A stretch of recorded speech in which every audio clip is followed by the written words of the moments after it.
Good evening. I call to order the regular meeting of the Lakewood City Council of January 25th, 2016. Will the clerk please read the roll? Paul, Here. Wickman, Vincent, Roybal, Here. Harrison, here, Johnson, Here. Shakti, Here. Abel, Coop, Here. Franks, Here. Gutwein. Here. You have a quorum. Fantastic. Well, I'd like to welcome you. Thank you for coming out tonight, for joining us live, and if you're tuning into lakewood.org. I ask if you have a cell phone, please put it on silent. And also like to say I see a little bit of orange out there in the crowd, so we're celebrating a Bronco Monday today, and hopefully we'll be celebrating again in 2 weeks. So, all right, we're going to rise for the Pledge of Allegiance, and please remain standing for a moment of silent prayer. I pledge allegiance to the flag of the United States of America and to the republic for which it stands, one nation, under God, indivisible, with liberty and justice for all.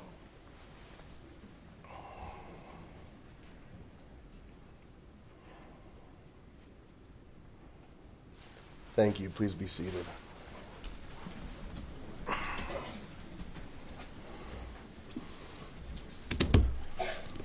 All right.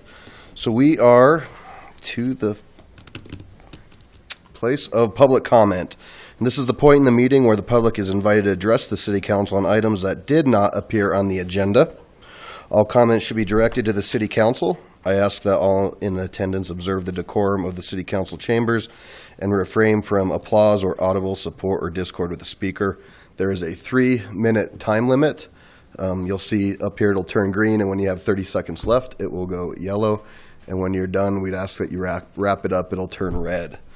And again, this is for non-agenda items, so if this is something you want to speak about on the agenda, will be a time for that as we move forward. And I have a couple of different folks that would like to speak, and I will start with Mr. Vaughn. Welcome.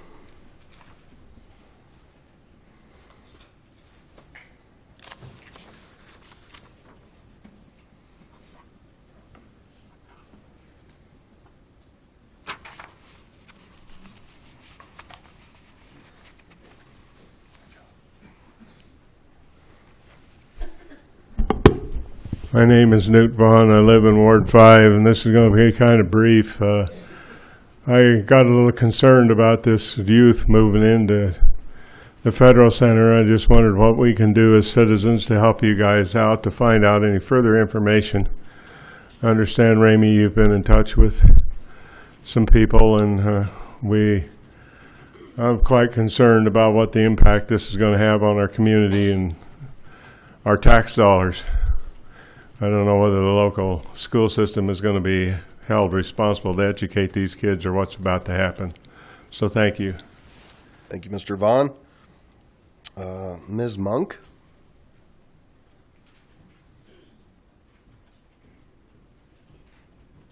Welcome.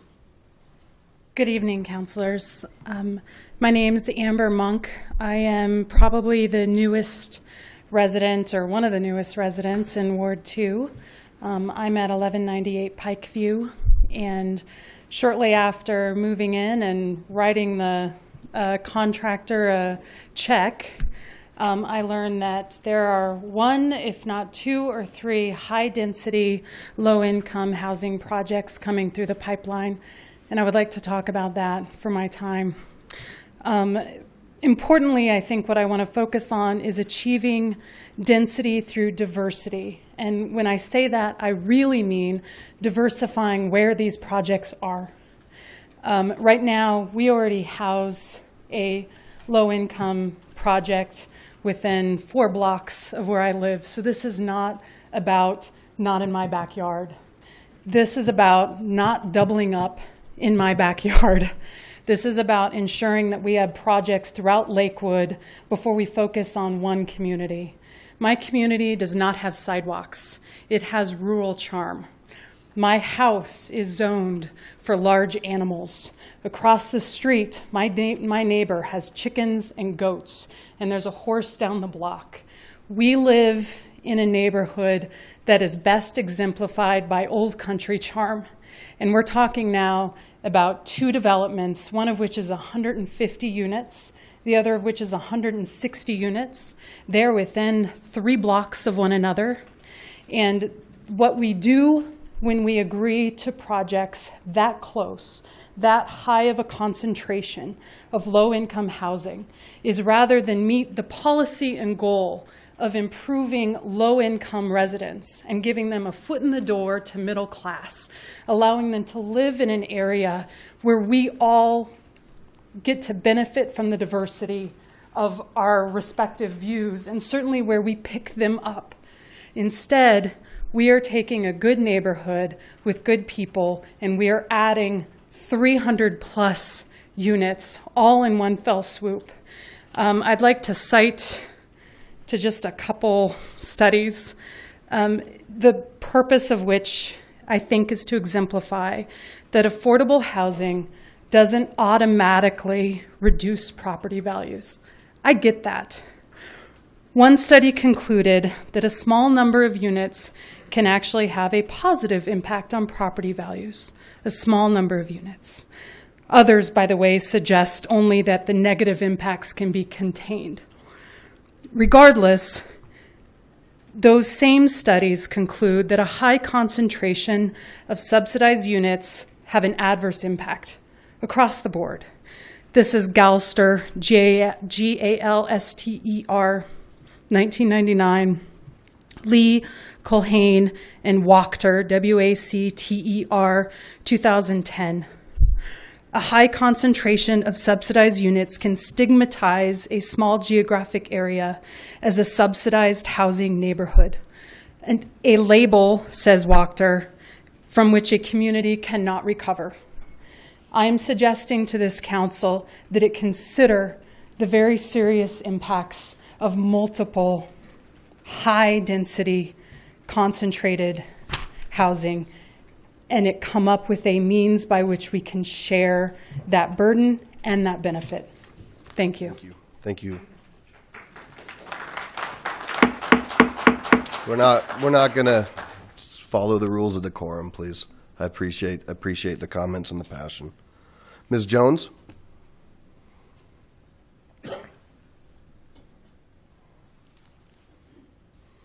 Hi, good evening. I also live in Ward 1, and I just want to also second exactly what Amber said. She couldn't have put it in better words if I said them myself, but we're all really concerned. We live in this great neighborhood with these great houses, with these big properties, and it's not just about not in my backyard. We have such a high concentration of low-income housing as it is, and I was just at the school today. There is a lot of traffic. A ton of traffic on Independence. And if you actually travel that, like I do, sometimes twice a day, you'll see that too. And it is going to affect our property values. I'm sorry, it is. And I'm not trying to be negative. Everybody deserves a great place to live, a clean place to live. But when it's all in one area around your home, I just want everybody here to consider that. That's all I ask. Thank you. Thank you. Thank you. Mr. Ryan?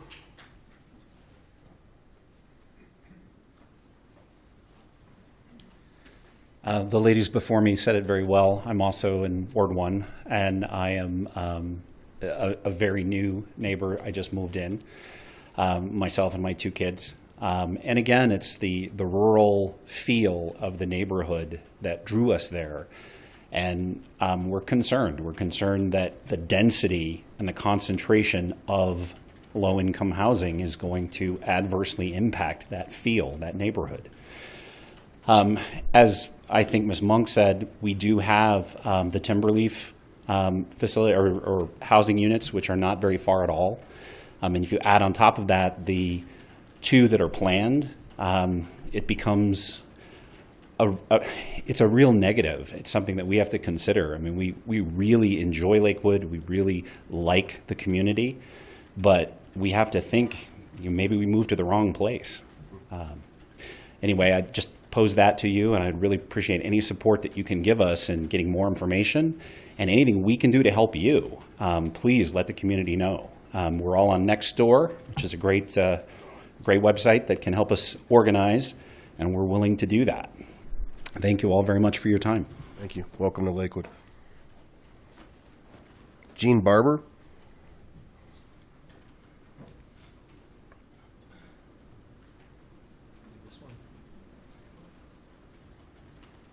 Good evening. Gene Barber. We're at 1140 Pikeview Street, same neighborhood as the last three speakers. I don't know if my choice to speak tonight is as organized as some of theirs, but we've been in the neighborhood just under 2 years, 2 years in April. We've invested a lot of money in our house, enjoy the country feel of the neighborhood. It's really kind of incredible to be just off of Colfax and Kipling and have the feeling that you're removed from the city. The projects that have been spoken about, I don't know if it was very clear where they're located. They're just north of the light rail along Independence and between the light rail and Colfax. Iber Elementary School is directly across the street from one of the two projects. That project, excuse me, is the low-income senior housing project. It's 150 units. They estimate there'll be about 300 people, 150 to 300 people there. The developer suggests to us that not everyone has a vehicle, so we're assuming about 100 vehicles there maybe. The other project's a block or two to the north, another 160 low-income units. We can assume there's going to be 2 or more vehicles in those units. So now you've added 300 vehicles to a street that's already heavily impacted by traffic, both from the school, people coming off of Colfax Avenue. They use Pikeview as a cut-through to get to Kipling, rather than go straight through Independence to 11th. Pikeview is an incredibly narrow street. Excuse me. The neighborhood is changing. A lot of the older residents are moving out. Young couples are moving in with children. There's a couple behind us just moved in with 3 children. We're seeing a big change in just the 2 years we've been there. If you add that many vehicles to Independence Street, it's just going to be chaos over there, and especially when school's coming in and going out. Additionally, the crime rate in the area has changed. We've seen a number of home break-ins over the last year and a number of vehicle break-ins as well, and we're really concerned about the additional increase in the crime rate. Okay. Thank you. Thank you. Mr. Barch.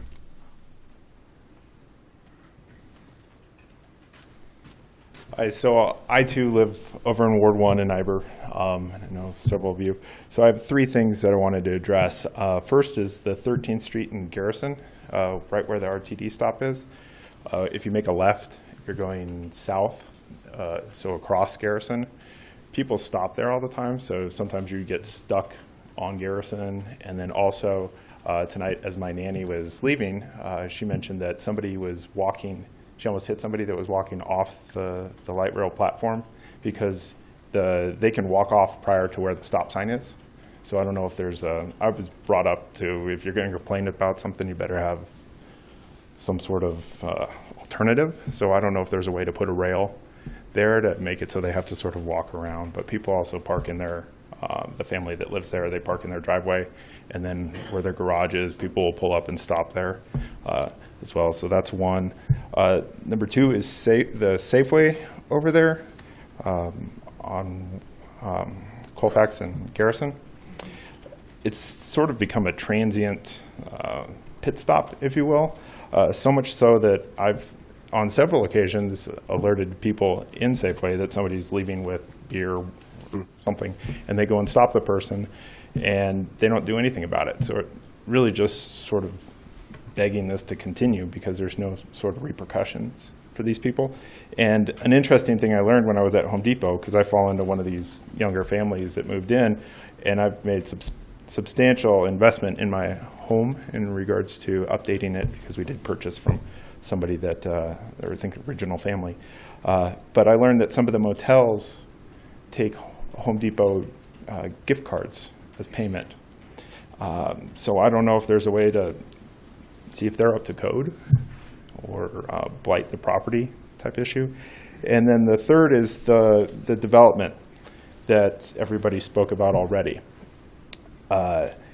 There's quite a bit of low-income, sustainable, or tax credit housing in that area. You've got Zephyr, Timberleaf, or Timberlake, whatever it is. And then you've got the large quantity of homes that are going in by where the old Target is. I know there's a fantastic little enclave by the new First Bank building, and also right next to the Iber Elementary. So instead of that land that's right across from Iber being another development, why couldn't we make it a park? Why couldn't the city buy that land? I know there's drainage issues, so put grass there. Nobody cares if that floods, but I know my 2 kids would enjoy having a flat place to play or learn how to play soccer, baseball, what have you. So that's all I have. Thanks. Thank you, Mr. Barch. Lynn Barch?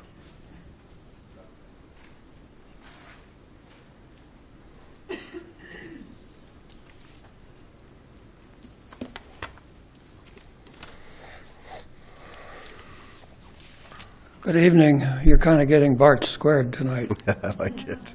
My Welcome. name's Lynn Barch. I live at 1095 Garrison Street. Lived there about 4 years, I think it is. We bought the house, done a lot of remodeling, and people really like it, and we like the neighborhood. And I walk the dog around the neighborhood a lot, so you get a lot of feedback from people that you talk to when you walk a dog. It's a great way to find out what's going on. But anyway, I found out about the project across from Independence, and in one of my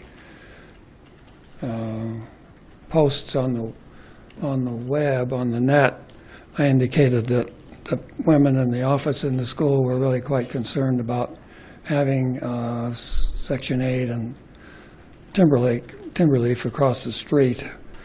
So that kind of ramped up my interest in the whole issue. And I kind of did a little bit of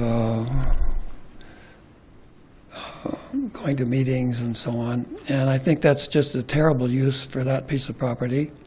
And it's kind of the same thing I said for the Planning Commission meetings where I went and didn't think 2 storage units on Colfax were the greatest use of dirt, and they were approved, although I've been watching the planning website for permits and process, and they haven't shown up, so maybe they bailed out or they're taking longer than usual. But anyway, so I went and looked at the property on the zoning map, and there's about 5 pieces of property between Kipling and Garrison and the rail line and Colfax, and nearly every one of those different parcels has a different zoning classification, and they go from 1 acre single family to kind of a nebulous description that would probably allow a rendering plant in there. So I think for the benefit of the neighbors, and maybe for the benefit of this particular piece of dirt, and maybe this project, it would be useful to re-examine the zoning for those parcels and convert them to single-family, not necessarily 1 acre certainly, but you could have row houses in there. You could have 2-story some. There's really attractive 2-story and row houses both in Belmar and down at the Bear Creek Hollow on Wadsworth, and they are very nice. They would have people living there that have spendable income that would generate desirability for developing Colfax, which at the moment is really not happening, and that plan is like 10 years old. And basically I went and looked at it today again, and it doesn't really have too much in there for single family. It's all oriented towards retail, light industrial, and whatever. But one of the reasons we moved to Lakewood was because Barch, could you wrap up your comments, please? it's a great single family home place, and we would appreciate you doing whatever you could to keep it that way. In majority. Thank you. Thank you, sir. So that exhausts the roster for public comment, but some folks might have signed up on the public hearing roster for some things a little bit later. So I recognize some addresses that might be in that neighborhood. So if you haven't had the opportunity to speak, please come on down and just give us your name and address if you want to continue on public comment. Yes, ma'am.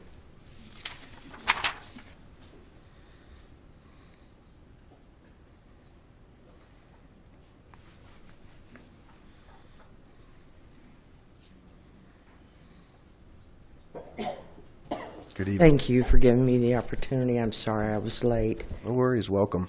My name is Shiloh McGill. I live in the Ivor neighborhood, and I am here to voice my opposition to the proposed project at 13th and Independence, and also to voice my concern regarding what seems to be an onslaught of high-density, low-income housing being planned for our community. The last figures I saw indicate Lakewood's population is about 148,000, I don't know. But I would like to know how much high-density, low-income housing do we already have?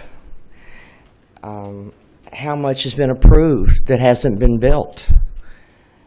How much is in the planning stages that's known to the city? I mean, we have Timberleaf, 200 units, Zephyrline, 95 units, this proposal at Independence, 150 units, Lamar Street Station, Oak Street Station. How much is enough of this kind of housing? And I'm very concerned because I think that normally this high-income, high-density, low-income housing brings certain things with it, which is crime, vandalism, graffiti, homeless people, vagrants, loss of property values, lots of negative things that come with it. And I don't want to live in the ghetto. If I wanted to live in the ghetto, I'd move to the ghetto. I don't want the ghetto coming to me. And I understand that we need some subsidized housing, we certainly do. But I think to try to put this in single-family established neighborhoods is wrong. I really object to it. And furthermore, I think there are so many places where this could be done where it would actually be welcome and be an improvement and not seen by the neighbors as a detriment. I mean, I don't know why we couldn't do a win-win as opposed to what seems to me to be a win-lose with Ivor neighborhood losing. And you know, I understand that the thought is that this high-density stuff needs to be clustered around the light rail, but my gosh, I mean, Colfax or Wadsworth, if somebody can't get 2 or 3 blocks from their home to the light rail, they need an ambulance, not the light rail. I just don't understand that it has to be built on top of us.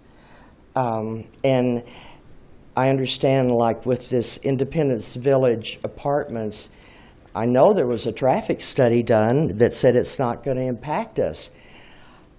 I'd love to see that. I can't imagine how you could put 150 more housing units with 150 more cars, supposedly, and have no impact. I've lived there 48 years, and for 48 years, that vacant land across from Ivor has been used for people to turn around in, to park in, you know, parents dropping off and picking up their kids. And I'm not saying that it should be that, but I am saying as a practical matter, that's what it's been. And Could you wrap up your comments, please? Yes, I Thank certainly you. will. Thank you. Last week on Wednesday or Thursday, the developers put the chain up to prevent people from parking. I happened to be there because I was going to Safeway, and let me tell you what, the impact that day on the traffic was noticeable, and that was without one single added vehicle or home. So I really hope the city will rethink its position on this, and I appreciate your time. Thank you. Thank you for coming. Let's hold our applause, please. Let's, part of the rules here. Yes, ma'am, come on down.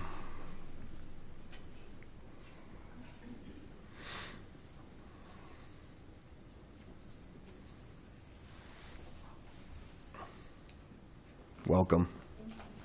Good evening. I'm one of the ones who signed up on the wrong sheet. Okay, what's your name?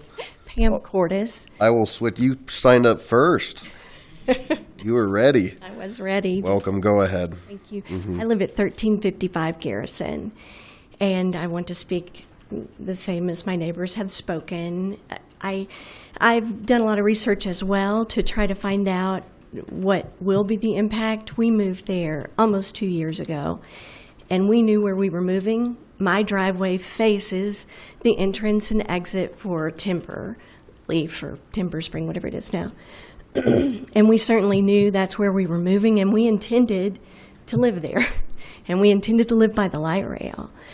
But we do recognize, even though the developers of the senior housing said there's no impact, no crime impact at all, I know, because of where I live, there is a huge police presence in that facility. I don't know what they're doing there. I don't know if they're just driving by, and that's welcomed. We like for the police to drive up and down Garrison because it slows the traffic down. The sign that tells you the speed is at the end of my driveway. So we can sit on our porch and watch people speed up and down Garrison all day and all night.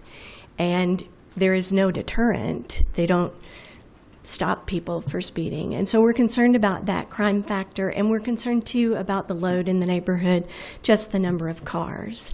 And it seems to us, and I know everyone keeps saying, like I said, we knew where we were moving, and we do not mind low-income housing. And those are some really good neighbors for us.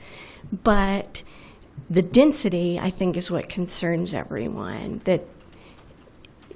And what can we do with regard to the zoning?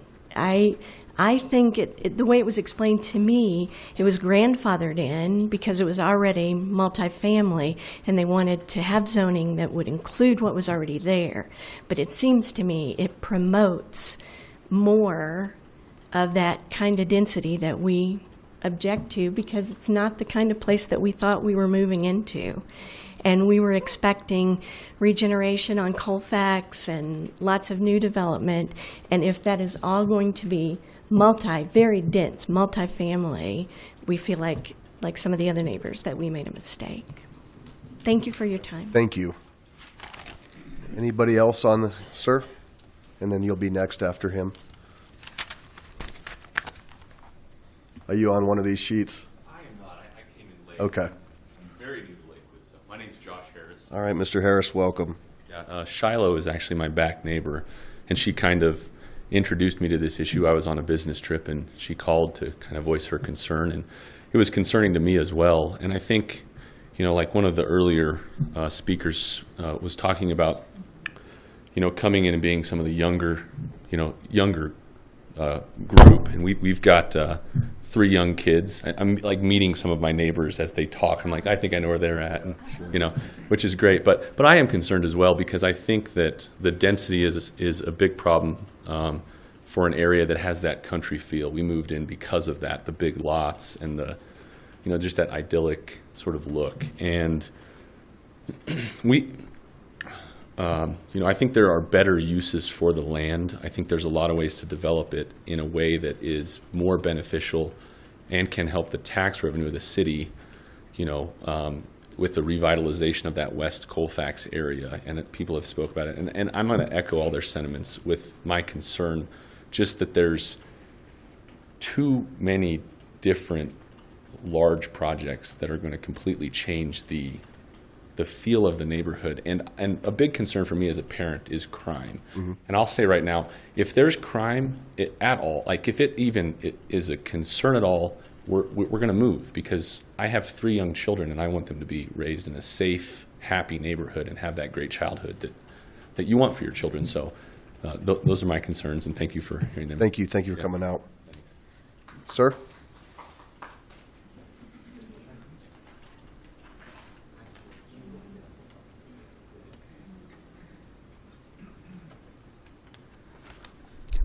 Excuse me, I'm Bob Pollock. I'm on Pikeview as well. Bob and Ann on this list? Yes. Yep, okay.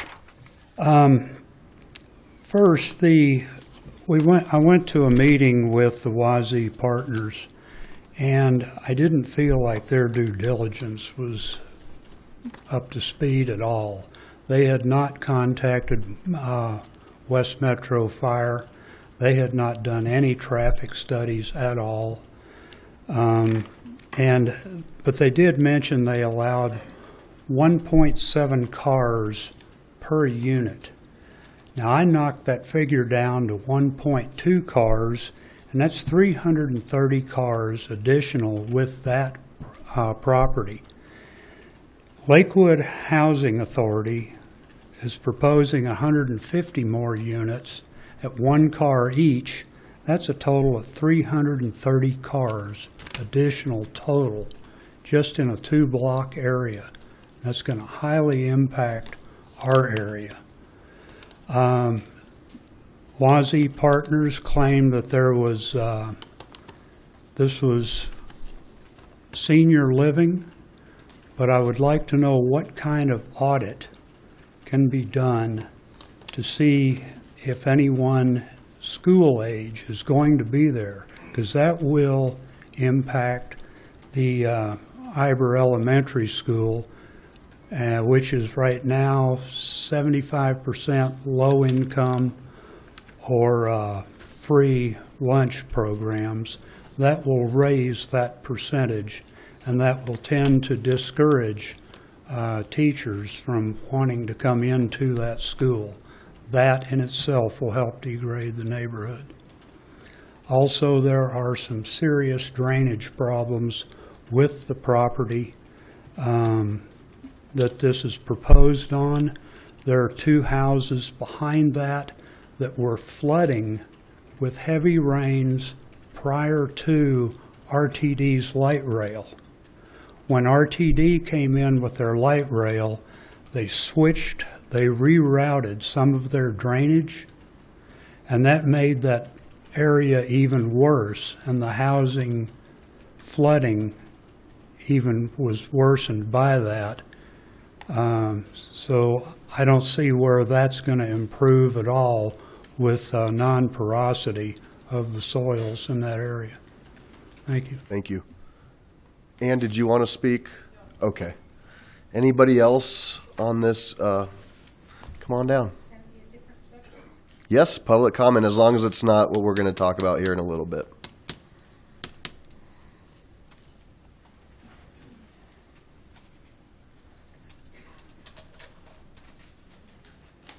Welcome. My name is Carol Cohen, and I live on Lamar Street. In the face of some negative comments were made about the Central American refugees coming to Lakewood, I'd like to make some comments. The U.S. has been responsible for some of the conditions that led to the refugees coming to our borders from Central America. Most people are aware that the Spanish settled this area for the most part and set up the hacienda system and kept people in poverty for decades. Following their liberation from that system, the American Fruit Company bought up or stole the land from the Maya and pushed them to the mountaintops, where they were not able to subsist unless they worked for the American Fruit Company. Whole families had to work in order to survive. Every time the people rose up against the oppression, the U.S. sent in the Marines. The U.S. kept puppet dictators in place for years. Read Rigoberta Menchú. She was a Nobel Peace Prize winner for trying to help her poor family escape that oppression. The School of Americas at Fort Bennington has trained Central American guerrilla fighters for decades and still does. They go back and have murdered thousands over the years, including American nuns and priests. The name of the school has been changed because of the negative publicity, but it still operates today. There's a large protest at Fort Benning every year that's led by nuns and others, and still the government trains these members. There was the U.S. involvement in the civil war in Nicaragua that created the infamous Iran-Contra affair. Our country's thirst for drugs has brought the drug traffic through Central America and Mexico. Sean Penn is right when he says we need to do something about our drug use in our country that creates such violence there. Listen to the PBS presentation, The World According to Monsanto, and learn how that company's activities have devastated the corn and soybean crops. In the 1980s, the U.S. gave millions of dollars to the Salvadoran regime, whose rampant atrocities drove refugees to the United States, many of them to California. If those millions had been spent in economic aid instead of guns, the outcome might have been different. Being marginalized, these refugees joined gangs in California. In the 1980s, the Bush administration deported the gang members in mass numbers. They went home, and because of the chaos, were able to create the lawlessness that drives parents today to send their youth unaccompanied across the dangerous path to the United States. The U.S. owns plenty of blame for the conditions that bring these youth here. If you listen to Perlmutter's telephone town hall, it's very unlikely that they'll be here anyway, and they won't be in the community. I hope that Lakewood opens its arms and gives them a safe haven. Anybody else for public comment this evening? Yes, sir.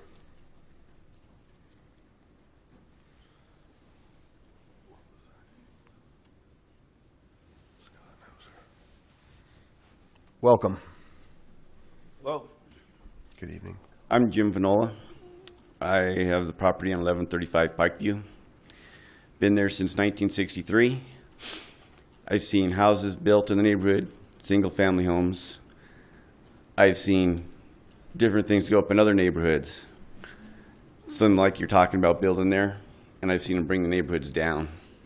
So I'm not a very good public speaker, sorry, but Fine.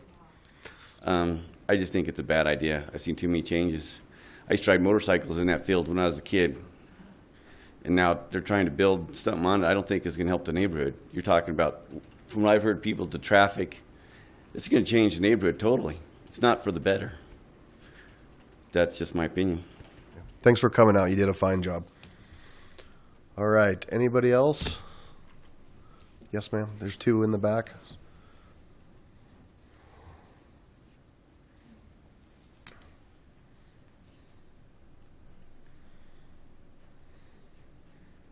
Welcome. I'm Karen Inglesiard. I'm at 1070 Pikeview Street. Also, same neighborhood.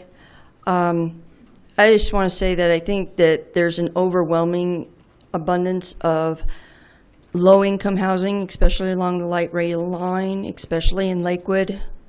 Starting, at you've got almost every station along the light rail line has low-income housing. And I think there's a point where we have to think about what we're doing to the schools. Most of the schools in that area are Title I.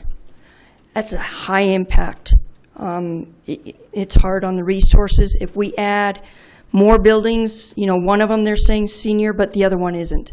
If we add more students to 150, 160 more units, and there's at least one student in each unit, those schools aren't going to be able to handle this. I think we really have to think about what we're doing to the school district, to the traffic. You've got Lakewood. It's not only Iber Elementary that's there that's driving on Independence.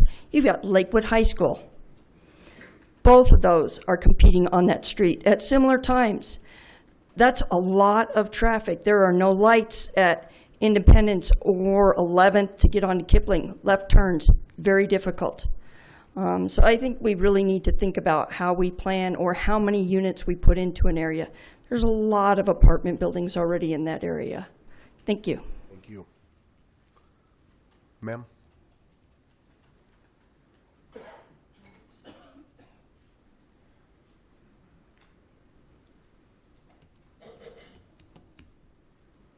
Welcome. Thank you. My name's Karen Lee. I'm in Ward 4, actually. I'm at 12595 West Alameda Drive. I've just sat in the back listening to all the comments for the people in Ward 1, and I really do listen to them and hear what they're saying. So I'm asking City Council to work closer with the Planning Commission and the Zoning Commission, because Lakewood something's wrong. You're building not only all these apartments in Ward 1, but in Ward 4, we have 267 luxury apartments, I don't know, going up next to the VA, coming onto Van Gordon. Was there a traffic assessment done? Then you have 300 and some odd units coming up behind Wendy's. There's only the little road that goes into Del Taco and Wendy's, and then the little road that goes back out by the VA. Now, I'm late to the party on that. They've already started construction. But my question is it the Planning Commission? Is it the Zoning Commission? Or is it City Council? Or is it the lack of working together for the three entities? But Lakewood's development, it's every green piece of grass or any field is just going up. And there doesn't seem to be any planning as to why it's going up in that way. Thank you for your time. Thank you. Thanks for coming out. Sir?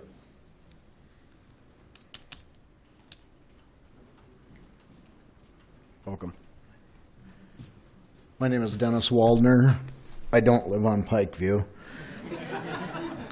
I'm at 9485 West 9th Avenue. I've lived there since 1987. I've been a real estate broker for about 37 years. And I also have a son that has purchased a house about a block away from me. And I hope it's apparent to City Council with the people. Hopefully I've got about another 10 years, But the people that have come up here this evening, the younger generation, these people have definitely moved to Lakewood for a reason. The housing shortage is just unbelievable. And all the city of Lakewood is doing is building apartments. It's absolutely amazing to me. No new condos, and it's not because developers can't get insurance. If you go over to Northwest Denver, they're building condos faster than they can possibly put them up. So I think the city of Lakewood needs to look at these younger people that have moved here. They didn't want to rent, they wanted to own. We don't need any more apartments. We need houses, condos. Thank you. Thank you. Is there anybody else? All right. With that, I will close public comment. And there's a couple folks that wanted to speak on council, and I just want to address a couple things that we heard. Mr. Vaughn, you asked about the impact of the schools with the proposed facility at the Federal Center. It will not be going to school. It's a closed facility, according to the federal government. The city of Lakewood at lakewood.org has a page that will link you to the phone call with Congressman Perlmutter, as well as any resources that we've received. And we'll continue to update that as we receive information from the federal government. Nanette, do you want to possibly touch on these two potential projects that we're hearing about tonight? Yes, the two projects. Let's talk about the first project, proposed by WASI Partners. The process for the public notice is because of some state income tax credits that they're asking for, and they're required by the process to hold a public meeting. We are thankful for that, so that you as citizens are notified. That case just came in as a pre-planning case, so staff is looking at that, and we're taking all this feedback, and during the feedback I've asked certain department heads to listen to the feedback also, so we can look at those comments and get back appropriately so on that. And on the Metro West housing, Kathy and I were just talking. I don't know where that one is in the process, but we'll look at that and get back with you on that. So thank you for all the feedback. That was helpful for our staff. and giving them heads up on issues to be considered. So, Thank you. And there was also some concerns about some things maybe going on at Safeway. So if we could look into that as well. yes, we picked that up of the crime at along in that area. So thank you. And then there was a question about the Union Boulevard, and I can tell you there's a study that was done in 2011 that talks about connectivity, which should hopefully help to bring different connections in that area. If you want more information on that, we can get that to you as well. And Mr. Abel, where are you now? There you are.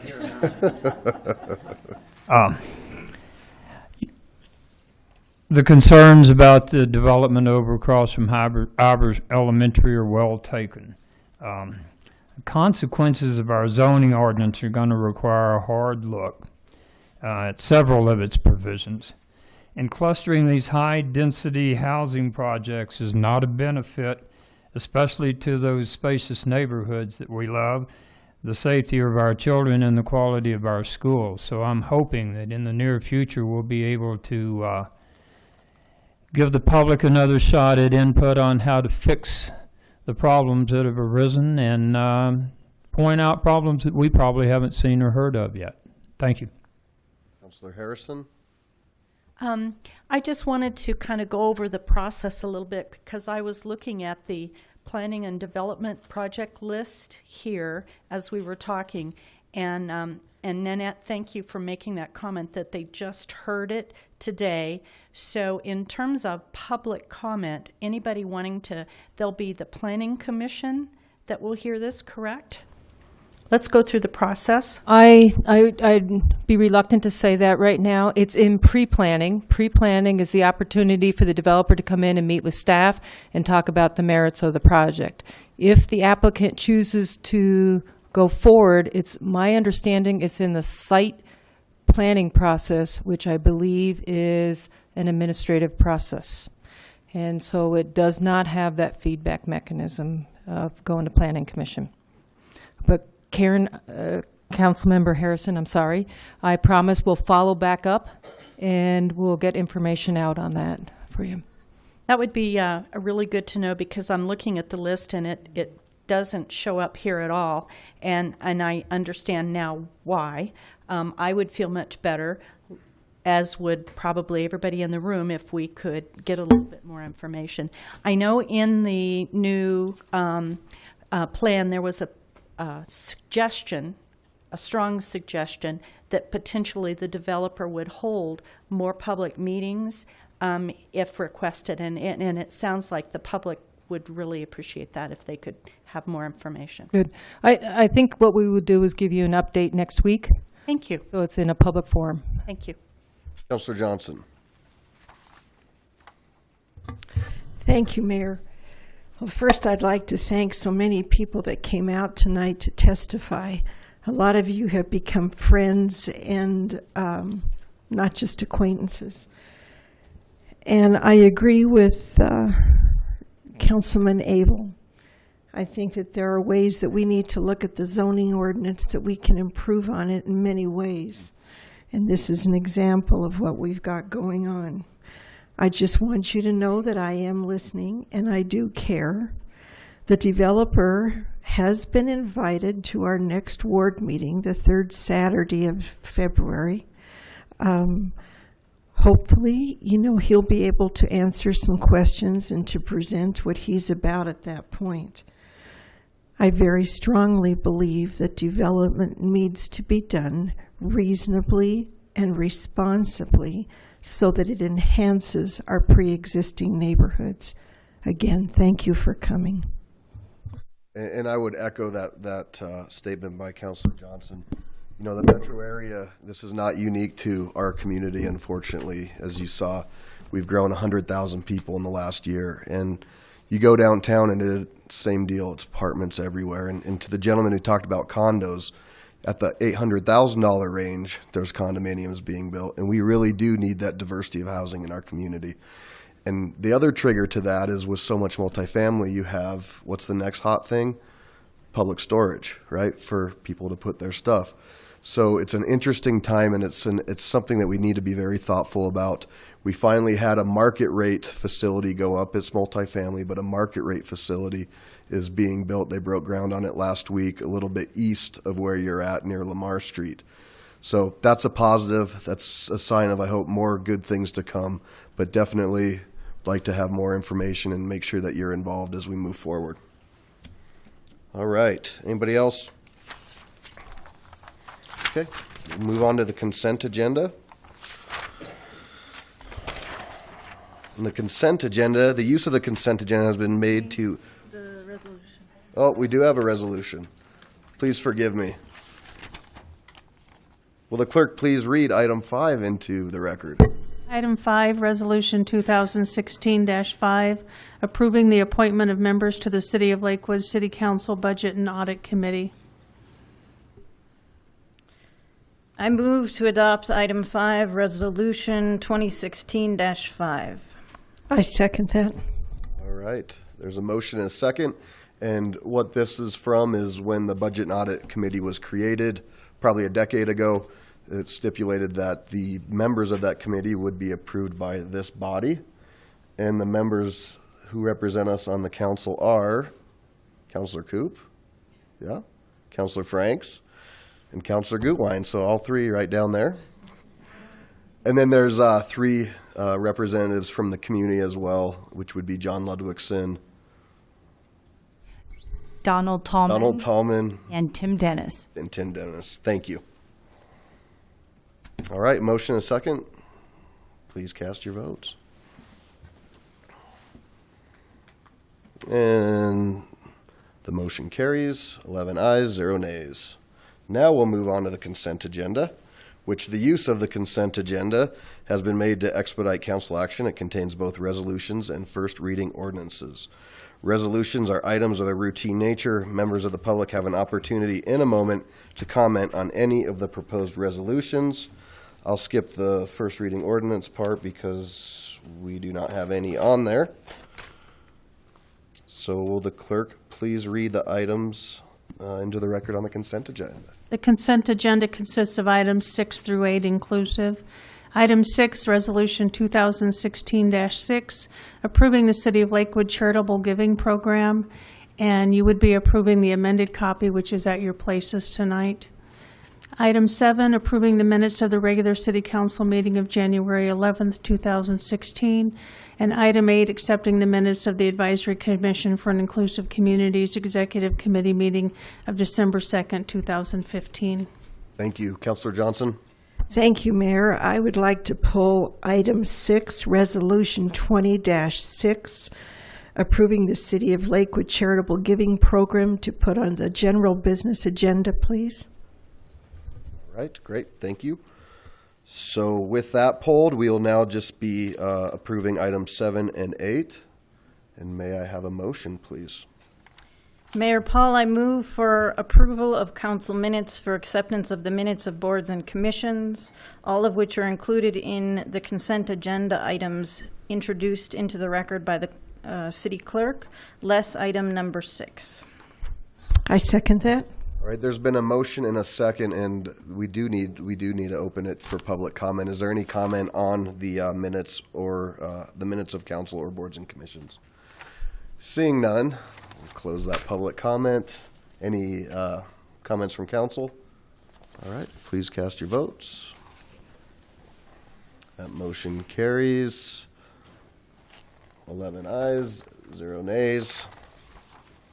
And we will move on to general business. Will you please read, looks like item 6 back into the record. Resolution 2016-6, approving the City of Lakewood Charitable Giving Campaign as amended January 25th, 2016. Thank you. I'll now turn it over to our city manager, Ms. Hodson. Thank you, Mayor Paul. For the brief staff presentation, we have our Strategic Initiatives Manager, Mary Ruther. She will give an overview of the charitable giving program, which was launched in 2015. Mary has done all of the heavy lifting on this particular program and has been overseeing the program over the last year. She will discuss the background and provide an overview of the program. So I'd like to introduce Mary Ruther. Thank you. Good evening, Mary. Welcome. Good evening, Mayor and Council. Again, Mary Ruther.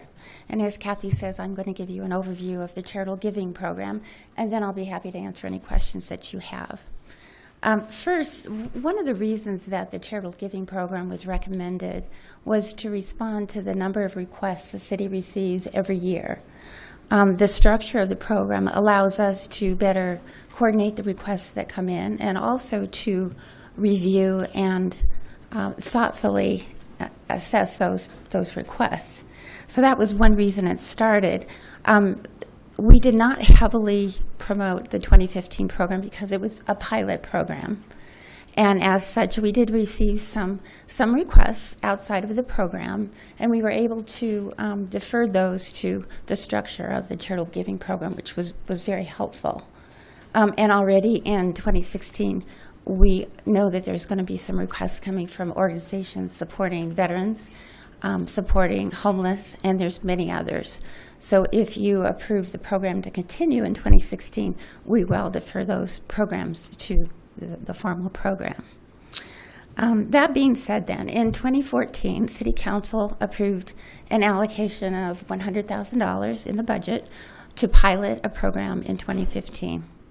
We partnered with the Lakewood Legacy Foundation on this project, and in a few minutes I'll invite the president and immediate past president to come to the podium and say a few words about that. The program officially opened then in February of 2015. We accepted applications from February 1st to March 31st. We received 21 applications during that process. Staff first pre-screened those organizations to make sure that they met the criteria and the requirements for our program, and then we passed that on to the evaluation committee. Our committee was comprised of 7 members, 2 from City Council, 2 from the Lakewood Legacy Foundation, and 3 Lakewood residents, and those were appointed by our past mayor, Bob Murphy. In April then, the evaluation committee met, and they reviewed and scored all the proposals through a system that we had developed to do that. And they came away with recommendations for 10 organizations to receive funding. Recommendations were made to council in May. They were accepted and approved. Each organization then receiving funds was required to sign a funding agreement, and that agreement set forth accountability measures as well as a reporting process. We gave the organizations 2 years to spend the money, and the reason for that was twofold. One, to better align with potential fiscal differences in fiscal years, and also to allow them to leverage the funds they receive from the city to gain even more funds from other organizations and then have a bigger community impact because of that. So moving forward then, we did some evaluation of the program. We listened and considered the conversations we've had here at council and the comments made by the evaluation committee. And if we go forward with this, we have some recommendations that we would like to implement. And I'll just cover a few of those with you. First, on the evaluation committee, we're not recommending that the mayor select the committee this year. We are recommending that it continue to be 7 members, that the 2 members from City Council will be the mayor pro tem and the council president, from the Legacy, the president and vice president, and the 3 Lakewood residents would be from our advisory commission for an inclusive community. The chair, the vice chair, and the secretary. That's one recommendation. We also heard that we talked a lot about requiring that the funds people receive, organizations receive, go just for Lakewood residents. So we will make that a specific criteria this time around, and organizations will have to demonstrate to us how they can track that information. We will also institute the industry standard for what's a reasonable ratio for admin costs versus direct services, and that is between 25% and 35%. So we will make that a requirement going forward. And finally, I would just mention the evaluation committee had a little difficulty scoring between the very small organizations and the larger ones. And so we have looked at how to address that, and we've changed some questions, and we've added some questions that we hope will allow the smaller organizations to really paint the picture and demonstrate their community impact, no matter how small they are, to Lakewood.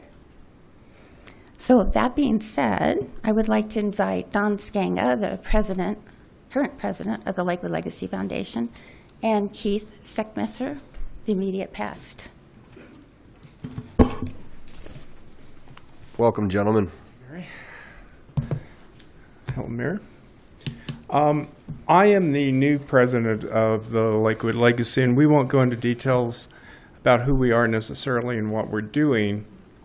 Other than for the charitable giving program, our role is basically to enact the policies that the council comes up with and to be a part of the evaluation committee as appointed. That's what we did last year, and that seemed to work, and I think the process is growing. So I think that's our primary role. We're here to support the council and ensure that the funds are distributed in the right manner. And with that, I'd like to introduce Keith. I'm sorry. I'm not doing this. Keith was the immediate past president of the Legacy and very involved in last year's program. I was, and I more than observed as a board of trustees. So I'll turn it over to Keith.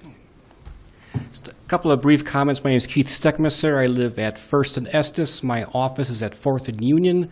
I have lived and or worked in the city of Lakewood since 1979, so just a couple of years. Last year, as this was a pilot, it was part of my responsibility as president of Lakewood Legacy Foundation to chair the meeting and the allocation process. During that, I think it was a learning process. It was the first time out of the box in this effort. I think we learned a lot. But I also think we were fairly efficient in that meeting in how to allocate the funds. The lessons we learned from that were then forwarded through Mary's office in resulting in the enhanced recommendations that are being made tonight. Finally, I think this year we have a second chance around to help implement. Our goal is to implement the policy of the City of Lakewood, of the council in this process, and hopefully this year we'll learn a few more things and make the process a little bit faster, easier, but also really focus on the grassroots efforts of those charities in the city that don't necessarily get the big bucks all the time. So hopefully it'll be getting another learning experience. With that, I'll conclude my comments. I don't have any more either. All right, thank you. Thanks. Thank you, gentlemen. Any questions we need to answer at this point? Or? We'll call you back up if there are any. Thank you, Ms. Ruther. I appreciate you've put in a lot of hard work on this for the last couple of years. And for those folks who aren't familiar with the Lakewood Legacy, this is the city's 501c3, and their mission is to help enhance the well-being of the people of Lakewood and to work with other local resources to address immediate and emerging community needs.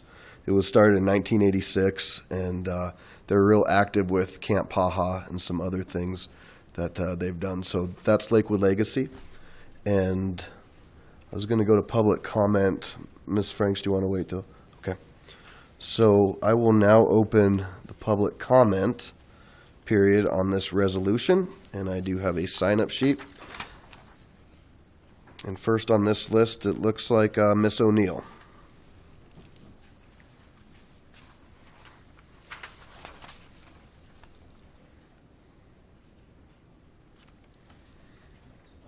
Welcome. Mr. Mayor, members of the council, my name's Phyllis O'Neill, and I live at 12393 West Louisiana Avenue. I know that we have a new council and we have a new mayor. How long have you all worked together? 2.5 months? My question is, do you know the current and future needs of the city so well that you can make it a priority to institutionalize giving $100,000 of the taxpayers' money to charity? I think not. Furthermore, by what authority are you giving this money? Isn't the money supposed to be used to meet the needs of all of the citizens of Lakewood? I believe in giving to charity, however, not taxpayers' money. This is not one of your responsibilities. Your responsibility is to run the city efficiently and to provide citizens with needed services. In the event you have not done an assessment of the needs of the city, the following are 3 areas in which the money could be better used. 1, correcting the drainage problem which the city of Lakewood has had since its inception. Wasn't our stormwater fee raised last year because you needed more money? Surely this is a priority, and I would think that all available money should be applied towards fixing the problem as soon as possible. Secondly, installing a left turn arrow at the intersection of West Alameda Avenue and West Mississippi Parkway. With all of the building going on, traffic has increased significantly, and it is difficult to make a left-hand turn. My husband and I have witnessed a lot of near misses because people become impatient and just make left-hand turns in spite of the ongoing traffic. It's an accident waiting to happen. Thirdly, allocate the money to the police department. Did you know that, according to a recent study, Lakewood is the 4th most dangerous city in the whole state of Colorado to live in?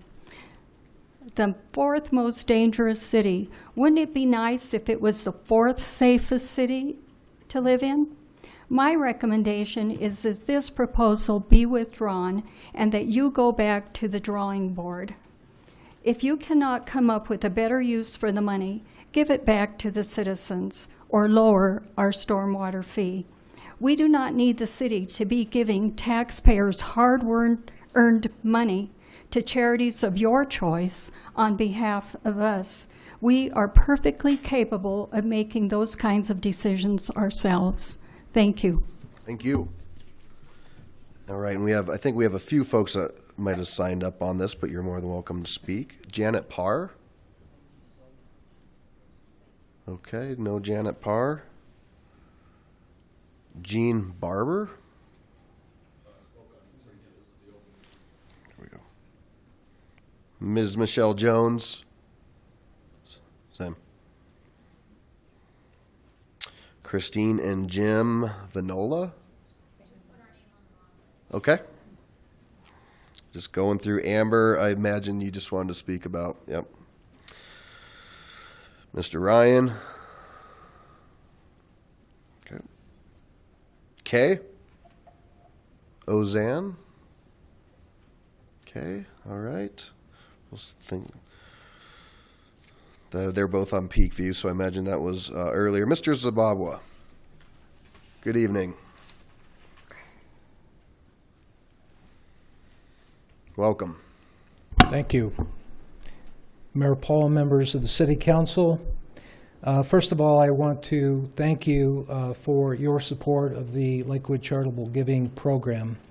My name is John Zabava. I'm the President and CEO of the Seniors Resource Center, an organization that has been serving this community for the past 38 years. Seniors Resource Center was one of those fortunate organizations to receive a grant from this program in the amount of $20,000.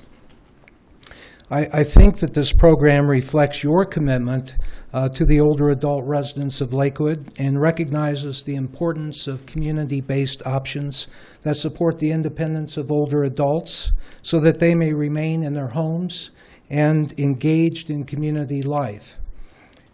In a 6-month period, the Seniors Resource Center leveraged this $20,000 by providing direct services to 531 Lakewood older residents. The cost of those services was $380,000. $380,000. So I would say that we made very good use of your $20,000 investment, which, you know, I think that investment sends a message to the public that Lakewood embraces its partnership with the nonprofit community. These are services that Lakewood does not have the capacity to provide. And so, you know, we're enhancing, in partnership with the City of Lakewood, the access to critical services that really enhance the lives of older residents of Lakewood. You know, just a few of the services we provided included transportation. A huge need. You know, when you're no longer able to drive, what are your options? Public transportation is one of them, but you have to get access to that public transportation. In that 6-month period, we provided over 5,500 rides with our buses, our drivers. That does not include an additional 8,000 trips that we managed and actually paid Lakewood Rides to deliver, which were trips to meal sites. The services we provided were for medical appointments, for adult day services. Adult day services was another service that Lakewood residents were able to benefit from, including in-home care, personal care, homemaking services, minor home repair, again, to make that home environment safe and to support one's ability to stay in the community for as long as possible. So I want to, again, thank you and ask that you continue funding the charitable giving program in support of the valuable services provided and contributions made by the nonprofit community that benefits Lakewood citizens. Thank you, sir. Thank you. Thank you for coming out. Ms. Baum? Carol? There you are. Welcome.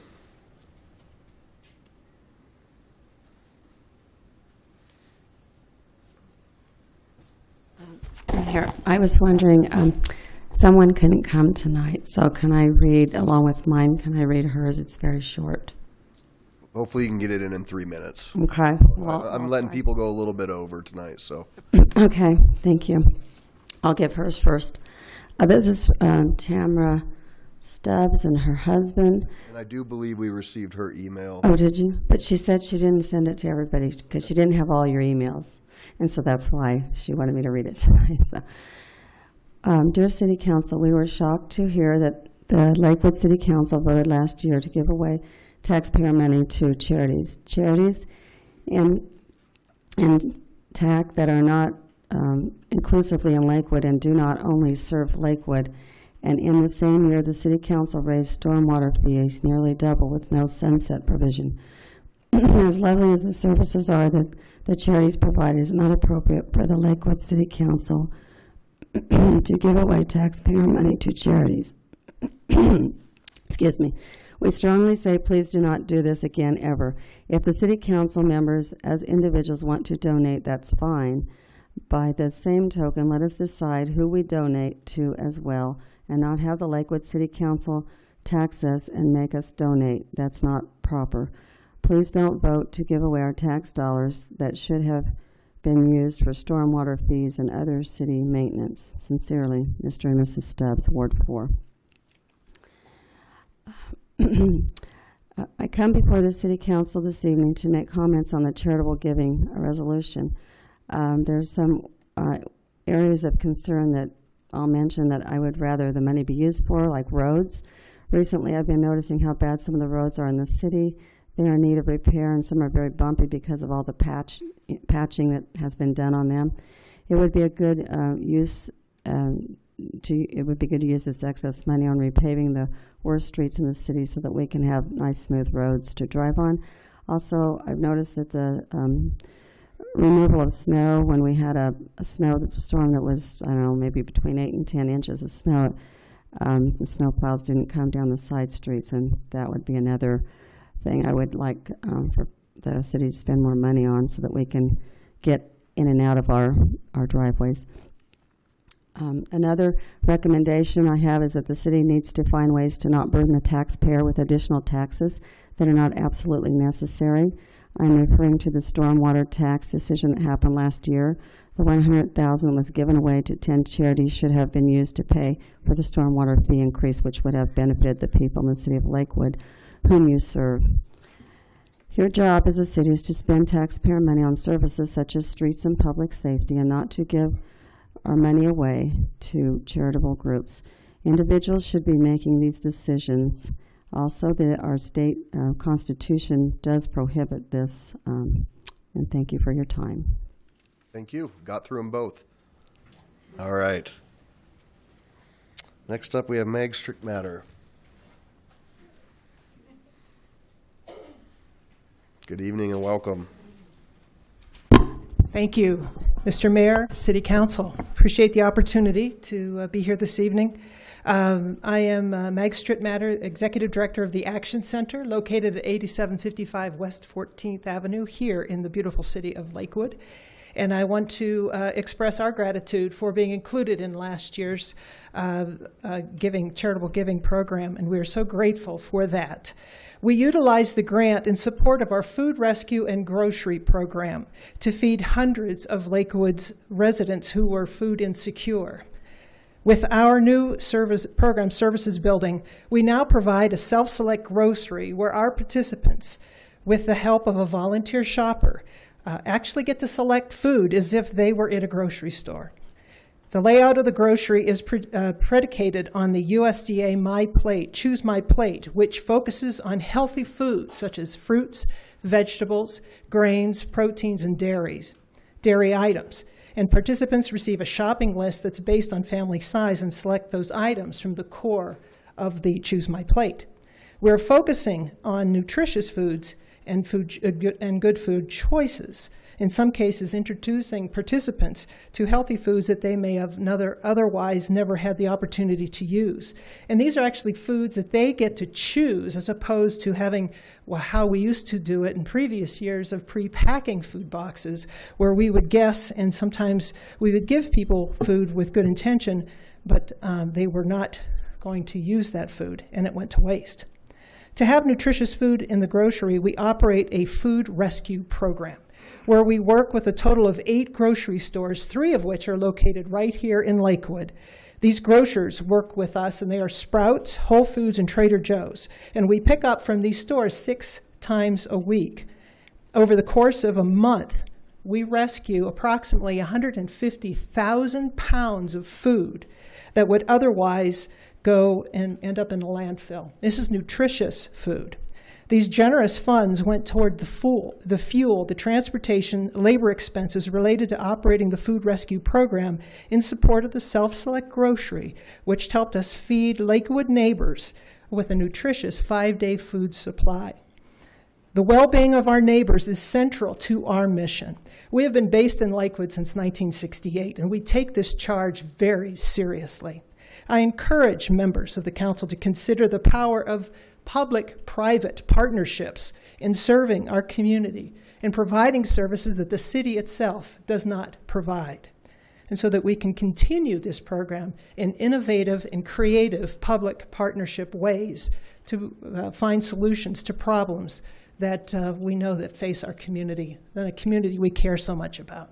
Thank you so much for your time. Thank you. Thank you for coming out. Mr. Shields. Welcome. Thank you. Thank you, Mr. Mayor, members of City Council. My name is Scott Shields. I'm the Chief Executive Officer of Family Tree. Family Tree has been in the community for nearly 40 years, helping address the issues of child abuse and neglect, domestic violence and homelessness, and focusing on the intersection of those issues. And we help people become safe, strong, and self-reliant in their journeys. Family Tree also was one of the proud recipients of funding last year in the Lakewood Charitable Giving Pilot Program. And we see this program as an opportunity to truly strengthen, as my colleagues have said, the partnerships between the city and the not-for-profit sector to be able to make Lakewood a stronger and a better place for everyone. And in order to do that, we're doing it in a way that helps provide services that are not always feasible for the city to directly provide itself for its own residents. Family Tree's program that benefited from this funding partnership was our homelessness program. We provided assistance last year totaling to Lakewood residents of nearly $120,000 in total. And we helped 49 households, Lakewood residents, who were formerly homeless, 145 total residents in those households obtain and maintain their housing with case management, rental assistance, and financial supportive services. The primary goal and objective of this particular program is when people leave our care, they're in safe, stable, and permanent housing. That's the outcome and the measurement that we track. And I'm proud to say that of the Lakewood residents who left our program during just the 6 months that we had an opportunity to utilize this funding, 100% of those households, 30 households in total, were in safe and stable housing when they left our care. I'd like to just tell share a quick story about one of those residents. Her name is Amy. She came to us with her 2 children to Family Tree's domestic violence shelter, Women in Crisis. She fled years of physical, emotional, and verbal abuse by her ex-husband. And as soon as she left that relationship, she and her children were not only survivors, victims and survivors of domestic violence, but they were homeless. They had nowhere to go. They came to our shelter. As soon as she left, her husband started stalking her, and he threatened to kill her.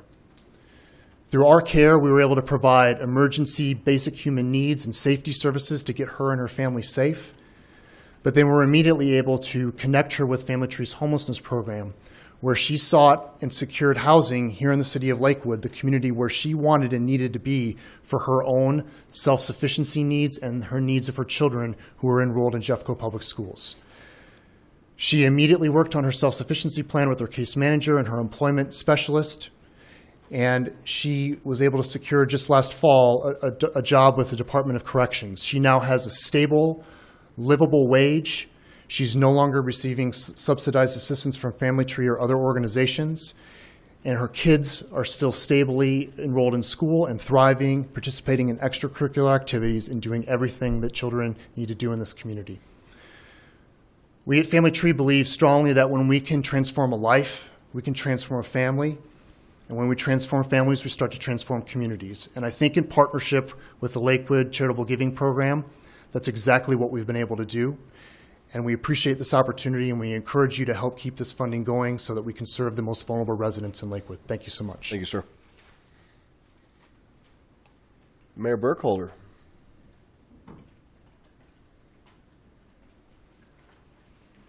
Good evening and welcome. Steve Burkholder, 2444 South Yarrow Way, Lakewood. Several years ago, a book was written by Lee Gallagher, who is one of the editors of Fortune magazine. It was called The End of the Suburbs. One of the issues she talked about was suburban poverty and lifestyle changes. And she mentioned Lakewood, Colorado as an example of a city that's on the forward thinking of issues and is changing regularly, and is an example of suburbs that do address these changes. And that's the one thing that I'm always proud of at Lakewood. They're always stepping forward. And I think that that's one of the issues we're here tonight. We're talking about something that is forward thinking. And I think that it's not only what I'm interested in, because I do have a vested interest. We're involved with early childhood education with a program called the Parent-Child Home Program. But as my colleagues have stepped up here this evening, we're talking about things that we partner with the city on. The program we have is of the Parent-Child Home Program, and last year we did receive a grant of $5,400. Our program impacts low-income 2- and 3-year-old children. We get them ready for kindergarten and through preschool. And there's a 30 million word deficit with low-income children compared with middle-income children when they enter kindergarten. So they're basically behind when they start. We do partner with the Lakewood Head Start program, and the report that we get from them is that they're coming in, they're better prepared than the usual kids. In fact, we have one of our child, he's a bilingual interpreter already in the Lakewood Head Start program, so we're quite proud of that. But what we do is we have 33 at-risk kids here in the area, and what we did with the program last year is that we basically were able to add 2 more children because of the grant that we received. We're rather small compared to some of the other groups.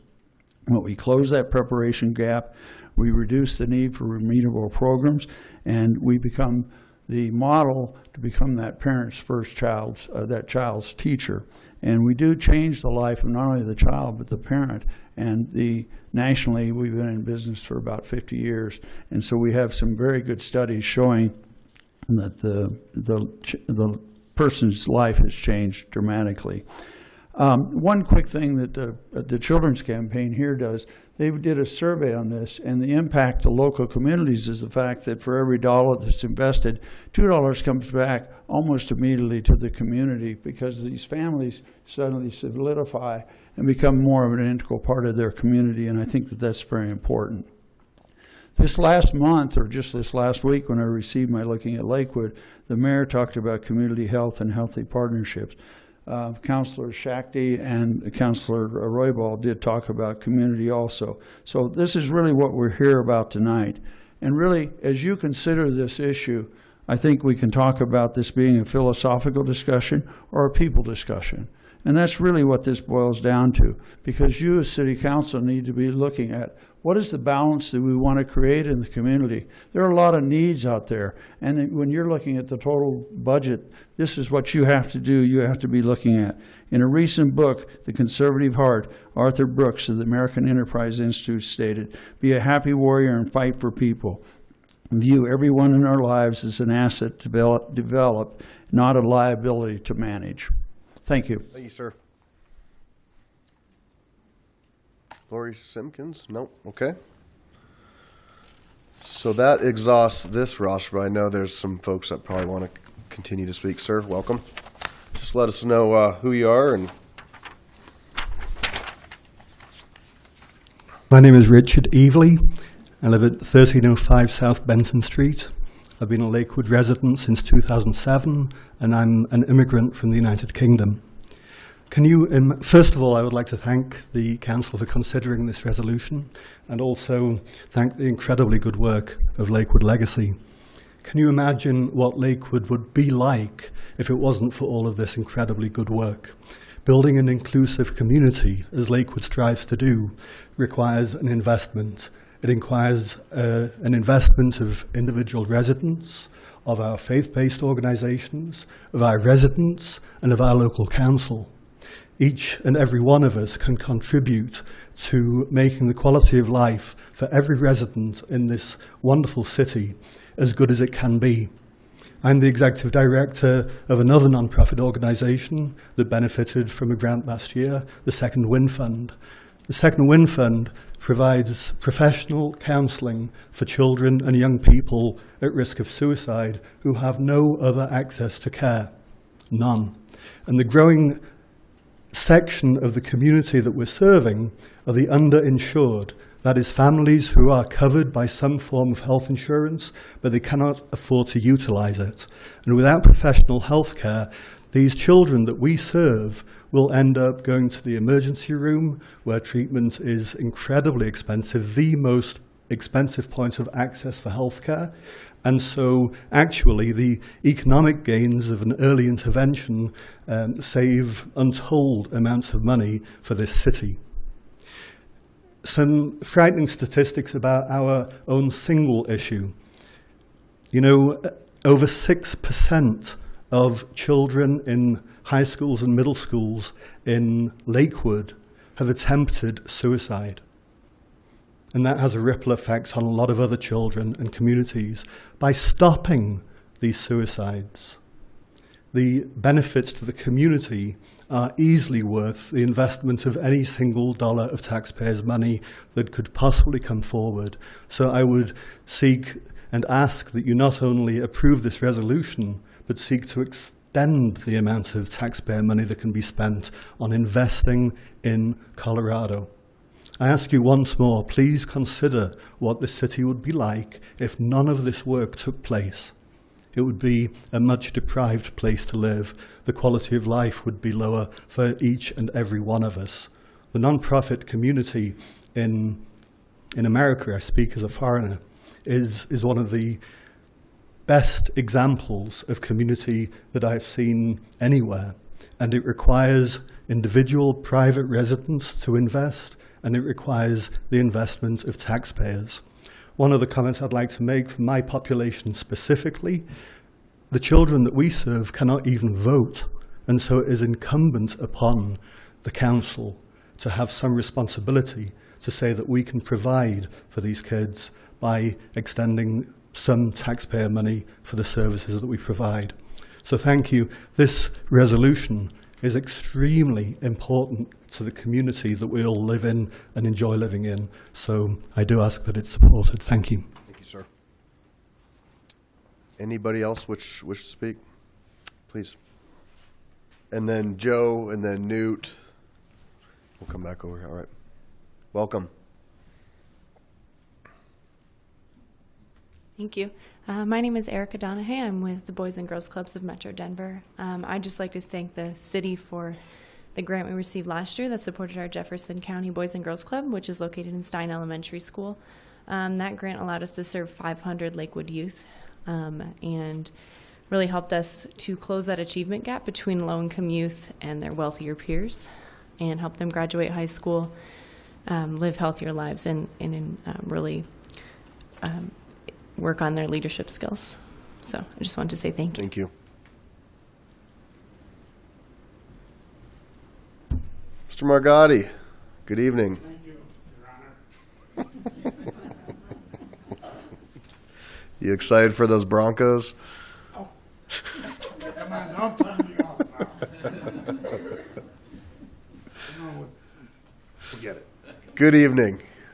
Joe Margotti, Ward 4. I want to welcome all of you new members. And you, Mr. Mayor, I missed you yesterday at 2:40. You didn't leave me a drink tip. Nice to see all of you. Personally, what we're discussing here tonight, I'm appalled by it.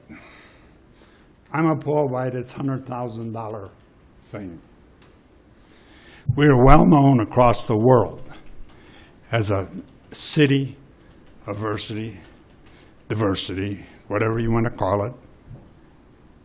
I personally think it should have been a lot more. When you break it down, we have approximately 450,000 people here. $100,000 breaks down to 1.67 cents a day. I don't think that's too much to offer to charity. It's only $69 a year per person. I think you have to reach out and explain that to people. There's no reason to deny these various organizations any monies. They should be offered more, but they weren't. And I'll settle for the $100,000.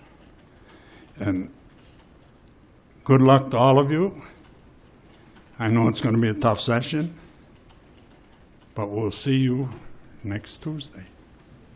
Thank you, sir. And just for clarification, we are growing.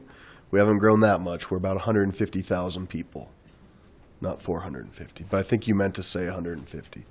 Well, I'm sorry. Let me revise my statement. Then it was a little over a penny apiece. There you go. I mean, I'm sorry. I apologize. But I got that from whatever you call it on can't even think of it. That forget it. Yeah, it's all right. We know where you're coming from, Mr. Vaughn.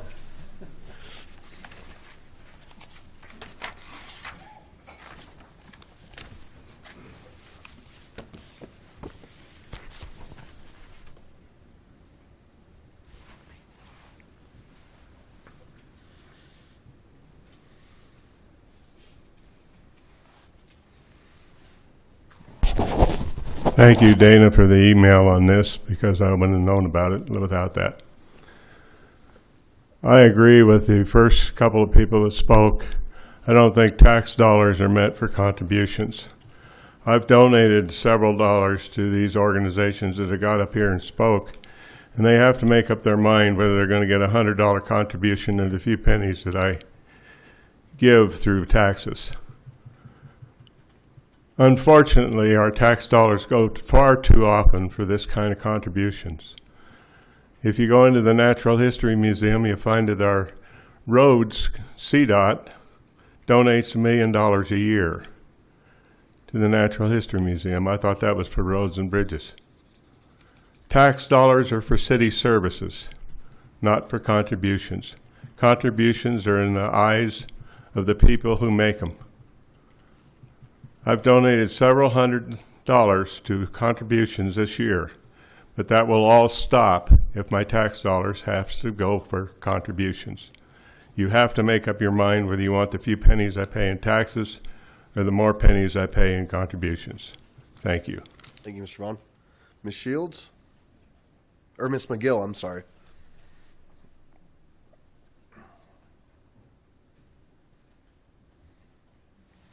Karen, you can wait till after. Yes, I agree that with the last gentleman. I don't think that the business of the city should be making contributions. I believe in charity, I contribute, but I don't think that that is what y'all should be doing. And if that's what you're going to be doing, it's going to take a lot of time, because everybody in the world is going to be standing here wanting a contribution. I think that's a bad use of time for the city, and I think it's a terrible idea. Thank you. Anybody else? Natalie?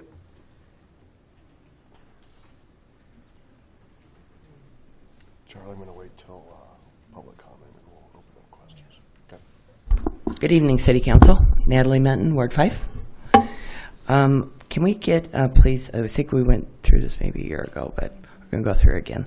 Can we get another comment for the public record on any conflicts between this proposal and our state constitution, which is Article 11, Section 2, which limits donations to nonprofit corporations or even regular corporations, for-profit corporations. In reading the section, which I did get an email, most of you, but for some of you it was a little bit late in the day. But for the rest of the audience, just for their information, again, this is our state constitution, Article 11, Section 2, titled No Aid to Corporations. It starts out, and it's pretty simple. It's not a very long section, but I'm just going to read the first part. Neither the state nor any county, city, town, township, or school district shall make any donation or grant to, or in aid of, or become a subscriber to, or shareholder in any corporation or company. The framers of our Constitution knew that this was a slippery slope. And it opens up the door to where, yeah, the city is, just right now, it started out with, 50,000, then it went to 100,000, and it can grow and grow and grow. Depends who's in charge of the purse strings. Who are they going to give to? If you look at the state of Colorado, they've handed away millions of our dollars to companies, and I believe it's not proper.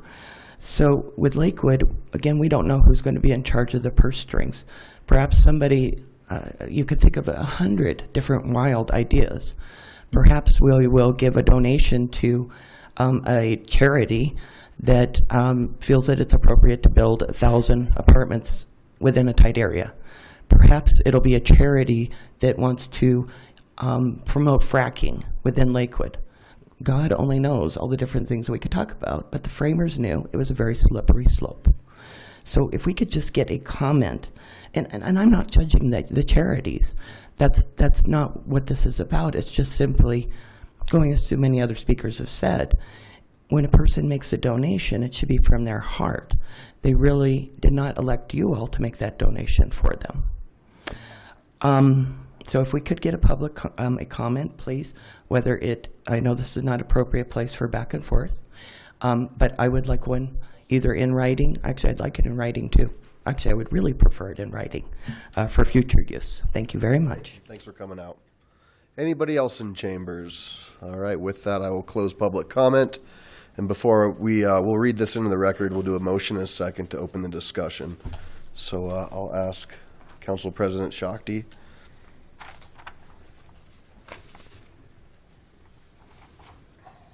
I move to adopt item 6, resolution 2016-6, approving the City of Lakewood's charitable giving program as amended. I second that. And the clarification on the amendment has to do with language of the ACIC and the proper title of those folks representing on this committee.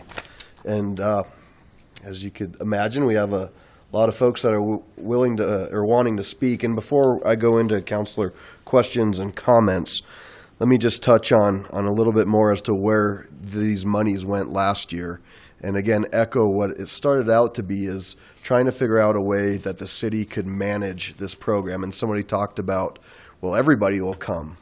Well, here's what happened last year. A total of 367,000, almost 368,000 was requested from 21 nonprofits. And that's not unusual. That could be an every year function. And so these were the folks that received the monies last year and the dollars. Boys and Girls Club, 20,000. CASA of Jeffco and Gilpin County received 9,600. Eaton Senior Communities, 1,500. Family Tree, 75. Hands of the Carpenter, 5,000.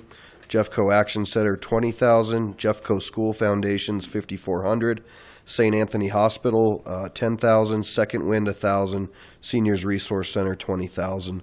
That total is 100,000. That's the request going forward. And the number of residents served annually on this chart is about 32,000 residents in the city of Lakewood. So I'm going to go as I saw these light up, and we'll start with Councilor Harrison and then go to Councilor Abel. I can appreciate the concerns that a lot of people have about this particular charitable giving process. But when I look at, as we had people come up here and give testimony on both sides, one of the things that was really striking to me is how many people need help in various different ways. And the first thing, I'm going to be really critical about the costs. If the city had to hire all of those people that we just talked about, put in a grocery store, as the Action Center has, put in counselors to be able to address the children at Second Wind Fund, do all the other things, have a staff that would help relocate people when they needed it, as we heard from Family Tree, et cetera, et cetera. I think we would be well past $100,000, well past it, probably closer to millions by the time you look at staff, employee benefits, office space, let alone offering the services that you'd be looking at. So I'm going to look at this as I'm going to tighten those purse strings, as we were just talking about. And this is a great way. Now here's what those of you who speak corporate, this is also called outsourcing. Okay? We just outsourced needs that are in our community, very strong needs that are in our community, to those people who do have the staff, the time, the facility, and the knowledge to be able to do that. So one of the things that I kept hearing from all the people that testified is that it wasn't the city's business to tell you where to put your charitable donations. I agree. But what do we do when those people present here at City Hall? Where do we send them? Do we send them to your house? To your house? Where do we send them? Because those people still need the help. And that's something that the city, by outsourcing our dollars to these corporate or the facilities that we're doing, we're outsourcing that cost, but giving it to the expertise that exists. And I will be voting in support of this, and if we could expand it further, I like the criteria that we have in place. I think that's great. I like expanding it to where ACIC is involved in this as well. They're good ambassadors of our community. I will be voting to support this. Thank you. Councilor Abel and then Councilor Wickman. Thank you, Mayor. I agree somewhat with Joe Morgatti. This is way too limited in scope. Ms. Ruther sent us a list of nonprofits this afternoon. There must be hundreds here. We're helping out 10 to the tune of $100,000. Instead, we should be looking for ways to make it less expensive and costly for all nonprofits and charities in Lakewood to operate. It'd be more universal and more impactful. I'm hoping that our annual planning session will be discussing ideas that will facilitate that. And if the city really wants to get involved more directly, then we could sponsor a Lakewood Gives Days and raise, I hope, much more than $100,000 because our community is generous, very generous. When I was trying to gather support from my constituents so that I could serve the city, I was often reminded that I need to remember whose money it is that I'm spending. It's not my money. If it were my money, I'd be happy to give it to you. But it's money that people have surrendered for improvements in the city, infrastructure improvements, for the pay of our hardworking staff, for getting snow off the streets. I'll be voting no because this is not our money to spend as we wish. And there's some people out there who have given this tax money that don't have a charitable bone in their body. So I think we should find a way to provide a benefit to more, if not all, of the hundreds of nonprofits and charities that operate in our city. Thank you. Thank you, sir. And that the Lakewood Gives Day is a great idea, and I know Lakewood Legacy is exploring that as we speak, so that's a good deal. We'll go Councilor Wickman, then Councilor Franks, and Councilor Koop. I'd like to start off by thanking the speakers that came today. They really demonstrated for all of us, the value that charities provide to our community. And I hope everybody who's watching will be moved and would open up their pocketbooks and contribute to these worthy causes. But I have to switch hats here. On the one hand, I'm going to go ahead and concede that, obviously charities are good. The work that they're doing is good. All that's appropriate. The procedures that we're talking about tonight are logical and make sense. And so as a person, yes, I think it's a great idea. But I'm going to switch hats here, and now I have to be my fiduciary responsibility of protecting the taxpayers' dollars here. And I have to say, what is the appropriate use of taxpayers' money?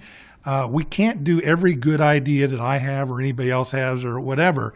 We talk about outsourcing. That's great, but it's outsourcing things that is not really our responsibilities. The city was formed for certain purposes, and we're supposed to be, people pay their taxes.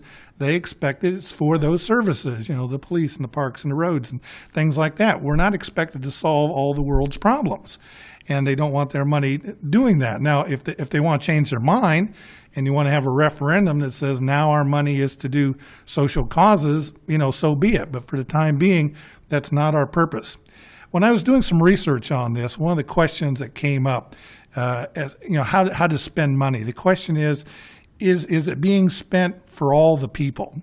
And when we talk about the functions that we do, the roads and the police and parks, it's for all the citizens. But if we start giving money out to charities, they're targeting certain people. And it doesn't mean that those people, don't deserve it and it would be a good thing and all that sort of stuff, but it's not equal for all. And when we're giving our taxes, it's for the common good for everybody. Next item. I'm concerned about, believe it or not, there could be some negative impacts. I heard here tonight, and I think it's probably true, that this could actually discourage some giving. Kind of like Newt, I'm kind of like, well, why should I give money to a charity that's already getting money from the government? And I think there'll be other people out there that's like, well, if that's the case, I'm washing my hands of it. And in the long run, I think that's very destructive. It's very important that citizens understand it's their personal responsibility to take care of the community and these charities. They can't delegate everything to government. If we get into this mindset where the government does everything for us, it might be fine today, but sometime down the road, government can't and appropriately shouldn't try to do everything. We need to be taking care of ourselves. Some of the other negatives I'm concerned about is this is now giving more work for the people that are on the committee. Right now, if charities are doing it, they're providing the work. But we're asking our mayor pro tem, we're asking our council president, we're asking members from ACIC to take from their personal time and now work on this project in addition to their other functions. Another concern is, I think we've already heard about it, this is not going to be in. They're going to keep coming back. Once the word is out there that there's free money, we're going to have more and more people coming in, lining up, wanting more and more money. And then finally, the concern is it's basically illegal. As was pointed out, the Constitution says we can't be donating. Now, whether that's right, wrong, or indifferent, the Constitution is the Constitution. It is rules that we have to abide by. If they say we can't do it, we can't do it. Now, I know people are going to say, well, there's other cities that do it and stuff like that. And it's like, well, yeah, if Peter jumps off the bridge, you jump off the bridge too. But the point is, if somebody's doing something wrong, that doesn't mean we have to follow suit. Right now, we've seen the clear language that says in our Constitution we can't do it. So why are we talking about getting into a situation where we're breaking the law and we're going to have lawsuits and all that sort of stuff? There's just no point. Now, if we want to continue to do partnerships, I'm a big believer in doing partnerships in an in-kind situation. If city staff wants to work with charities and stuff like that, that's great. But as soon as you start giving money, the old rule is gold rules. And if the government start giving money to charities, it won't be long before government starts controlling the charities. An example that I'm obviously getting down the road, but take the example of the Boy Scouts. People didn't like their policy towards gays, so then the government's coming in saying you can't do. So anyway, there's going to be that interference down the road. But anyway, I'll conclude is we're charitable people here, and if we want to do some good, rather than giving our own money, I suggest why don't all of us donate our salaries, and there's your $100,000. Thank you. Thank you, Councilor Wickman. Before I go to Councilor Franks, Mr. Cox, do you want to take a moment to talk about the constitutionality of this, please? Certainly. Thank you, Mr. Mayor. And yes, this is an issue that we obviously were concerned about addressing prior to adoption of the pilot program last year, and we did advise the council on this. And we also responded at a hearing similar to this one when the pilot program was adopted. We did provide comments in response to similar allegations about the constitutionality of the program. The excerpt from Article 11, Section 2, read by Ms. Menton, was accurate and reflects what was in its early days really an absolute prohibition on donations or providing of aid or grants or donations to any corporation or company, not just private or nonprofit, but all. And for many years, that was the case in the courts as well. For example, 1879. Involving money given to a railroad. If the existence of a public benefit is to give such an agreement the character of a sale of the stock and take it out of the constitutional prohibition, then the prohibition is utterly nugatory and valueless, as such consideration would exist in every probable case. So as of that point, the court was saying it's an absolute prohibition. There's probably a good reason to give money to any of these programs that come up in these cases, but if we recognize exceptions, the exceptions will swallow the rule because there's always good cause. However, for all of the 20th century and into the 21st century, there's an extensive history of case law, and I'll quote from one case from 1991 regarding interrogatories propounded by Governor Roy Romer at the time. That's the title of the case, but it is a Supreme Court decision. And it says, notwithstanding the apparent absolute prohibition of Article 11, Section 2, a public purpose exception has evolved. And it cites a prior case which said that while the prior cases have held that the Constitution does not prohibit a municipality from conferring a monetary benefit on a company in consideration of the company's undertaking of a project, as long as the expenditure by a municipality furthers a valid public purpose. So that is, in a nutshell, what the courts have taken to interpreting into what appeared to be a fairly strict prohibition. We have many, many years of examples of public funds being used given to private or private for-profit or non-profit corporations, and it's been deemed to be allowed and not prohibited by the Constitution when there is a valid public purpose found. Obviously, we can go through additional case law, but that's a summary of where the law stands and why we concluded that while it's a policy decision for the council to make regarding the existence of such a program, it does not violate the Constitution in our opinion. All right. So, and were this has just been a year, were we sued last year for this program? No. Okay. Councilor Franks. Thanks, Mayor Paul. First thing, I certainly wanted to thank all the charities. I personally grew up below the poverty line, so I absolutely benefited by the generosity of the citizens of Colorado. So certainly wanted to thank you for all the good work you do. For those of you who don't know me or didn't follow my campaign, I ran on the platform of representative government. And so for me, it is about really outreach into my community on every topic to understand what the community, or in my case, what Ward 4 wants. So I just wanted to go through a little bit of the process that I followed. So we had a Ward 4 meeting that was well attended where this topic came up and was discussed. I then also posted this information on a Facebook page, which is my campaign Facebook page, which was turned into now kind of just a platform to present information. I also posted on Nextdoor. I created a survey. I posted on my personal website, and every communication that came in from citizens for other topics, if I remembered, I took the opportunity to inquire about how they felt about the charitable giving program. And in addition, I made sure to post all the FAQs and all the information I had, and really just listen and really just try to understand what the citizens wanted. So I certainly wanted you to understand kind of my process and the outreach. I certainly gave options for them to comment publicly. I gave them the option of private posting, emails, a phone number, and of course the survey.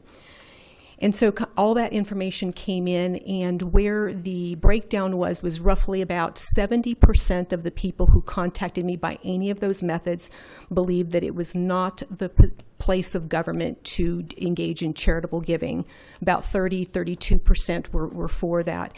And so being a person who is running on a platform and of representative government, I think you can kind of pretty much see where I'm going with that.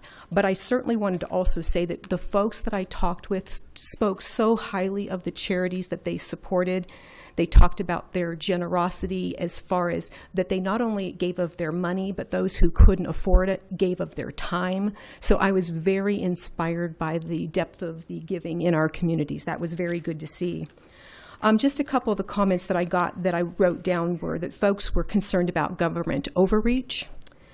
They felt that the giving program could be used as a political tool in certain ways to kind of control outcomes of elections.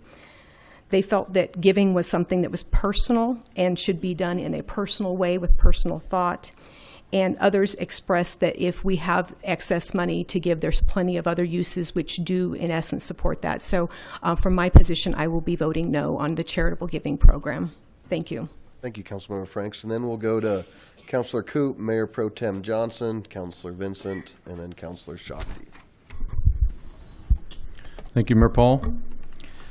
I supported the resolution last year. I supported it being increased, the amount that it was. Even though I wasn't here for that meeting, I spoke to other councilors that were going to be here and expressed my support of that amendment.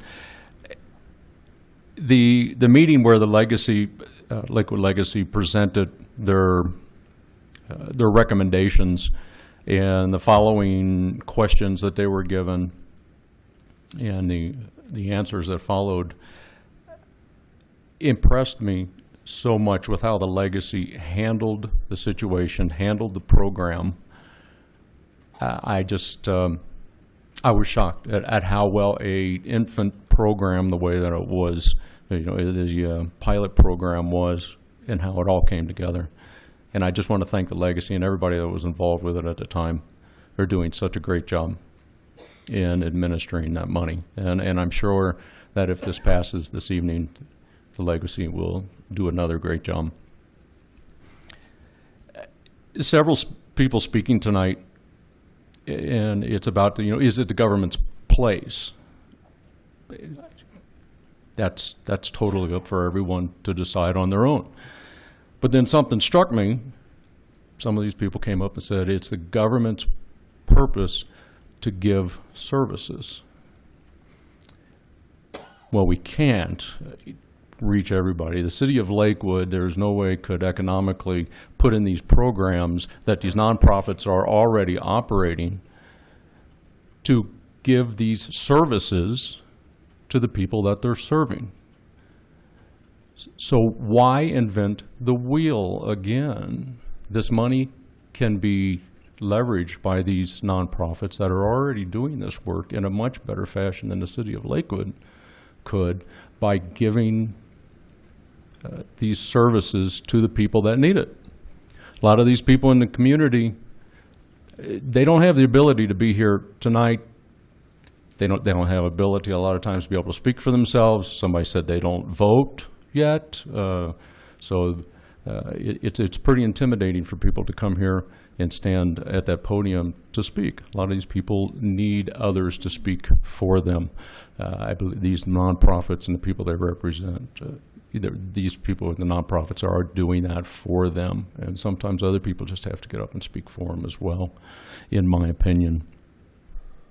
This may be a reach, but these people that are going to possibly, if this passes, be receiving the benefit of these funds, they live in Lakewood too. They vote, they pay taxes here too. Their money, I'm saying some of that money is probably just going to be coming back to them. Their money they pay in taxes is going to be paying for the roads that everybody else is using. We're all in this together. My opinion when I'm thinking about this is that this type of program keeps it open, keeps it transparent. Everybody sees what's going on. Everybody, we all have a way to have input at the end when it's brought to us to vote on it. We all can discuss it at that point in time.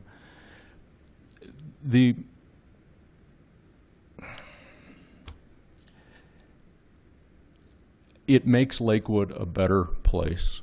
It makes Lakewood a place that people know that the people in the city care about them having a good life here in Lakewood. And it may be a strange way to look at it, but this program does not make Lakewood a worse place. And that's what many of us say up here, is that we don't want to do something that makes Lakewood a worse place to live. There's only benefits that can come from this. And this comes, it's a year-by-year allocation. If things go south and the money isn't there, well, yeah, this is probably going to hit the chopping block, be one of the first things. But with the management that the city of Lakewood has, our solid budgeting headed by the city manager makes us very strong, a very strong city to fund this program. And believe it or not, if you haven't got it, I'm going to support this. Thank you. Thank you, Councilor Coop. Mayor Pro Tem Johnson. Thank you, Mayor. Well, first, like Councilor Wickman, I very much appreciate all of the testimony tonight. Everybody's testimony. And I think after listening to the people who have come to the mic and listening to the counselors, it's easy to see that there is very good thought on both sides, and both sides have merit. Some votes are easier than others. I appreciate the goodness that you're all doing. John, years ago in my career, I was subcontracted out by Lutheran Hospital and worked at Senior Resources. You do awesome work. I know that. I know that. Meg, when the Action Center first started out, 25, 30 years ago, you started out in the basement of a church. I drove down from Arvada and I volunteered as a nurse. I can testify to what you're doing. You make a difference in our community. Our community is a better place because of what you're all doing. Who can argue with that? Second Wind, Family Tree. We are a better community because of what you're doing. But tonight, as a city councilor, I have a different role, and I have a hat as a city councilor. I have a fiduciary responsibility to the taxpayers. People expect that when they are paying taxes, generally sales taxes at this point, that your money is going towards our parks. They're awesome. Towards the police department that is keeping us safe. Towards our pavement and our streets. Frankly, I think the way this process started out, when it first started out, could have been improved on. And I appreciate the way that Mary is looking at making some changes. They were needed. That should have been in place when it first started, frankly. My husband and I also follow the stock market very closely. We've got a community that is aging, and people are going to start hurting. We have no idea where things are taking us. People appreciate having the money in their own pocket in order to take care of their own needs. When my sweet pa was alive, my husband and I took care of him. There's a lot to be said with families taking care of your own family members. You're absolutely right, Steve. It comes down to a philosophical conversation. It's philosophy versus the people. I get that, and I appreciate that you brought that up. That is a very honest point. But again, as a city councilor, my role is the responsibility to all taxpayers. This is a slippery slope. You've heard testimony that people would like to raise the ante. These kind of things start out simple and then they have a tendency to grow. And it can be gamed and it can be political. While I was campaigning this last year, many people at the door brought up the topic of charitable giving. I never brought it up. I did not have one person tell me that they appreciated that we were giving money to charities. And this last week, I've gotten many emails of people that are concerned about what we're doing here. Again, there's valid reasons. Both sides have got merit. But for me, it comes down, unfortunately, to a no vote. Thank you. Thank you, Mayor Pro Tem Johnson. Councilor Shakti.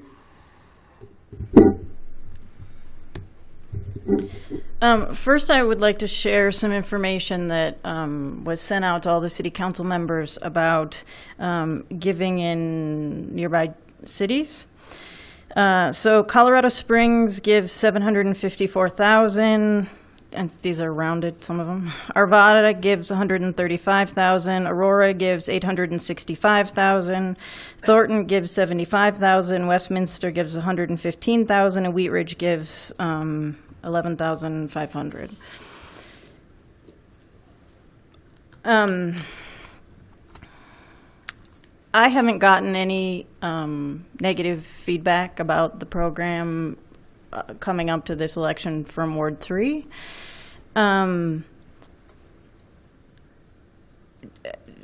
I heard concerns, during the previous campaign, and the concerns that I've heard broadly in the community have to do with two things. One is fairness, and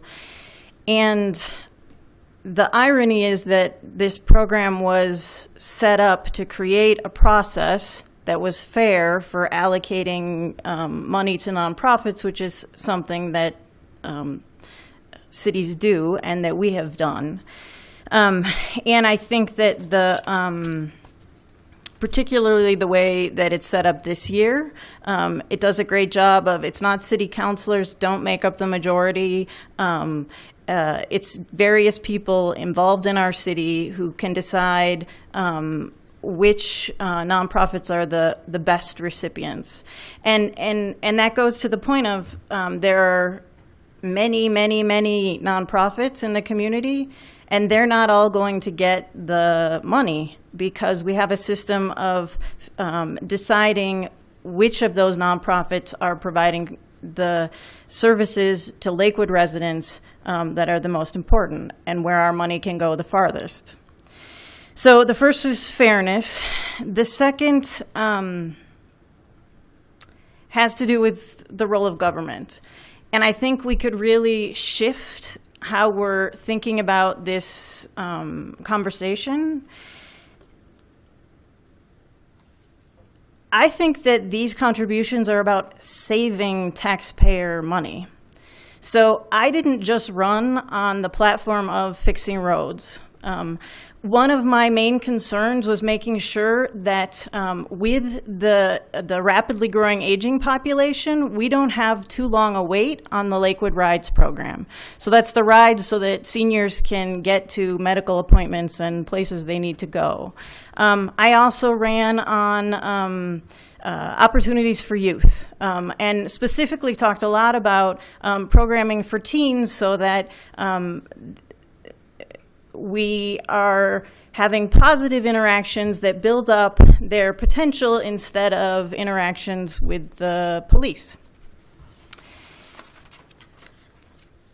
We have a rides program that we pay for, but so does the Senior Resource Center.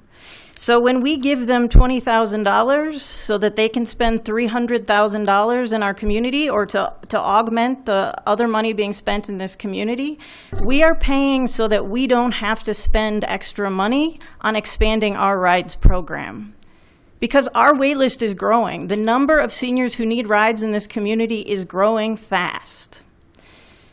Similarly, we have after-school programs. Now, in the area where I live, we don't need as many after-school programs because the Boys and Girls Club provides after-school programs. The number we heard was to 500 kids. If we had to figure out how to do that ourselves, that would be a significant cost. And the fact that we are paying a fraction of the cost, and instead we are leveraging community money, partnering, paying our fair share, which is a little tiny bit of the total cost. And part of that fair share has to do with this number you're hearing from all these other jurisdictions. A lot of these are regional resources held up by contributions made regionally. And so we are playing our part in supporting these regional resources. Let me think for a minute. The floor is yours.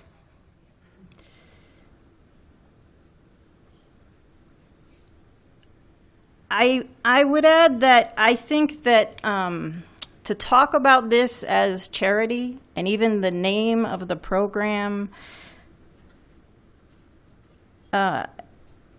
it could instead be titled the Nonprofit Partnership Program, that I think this is about the role of government. It's about smart government. It's about how we work together to make the community we want.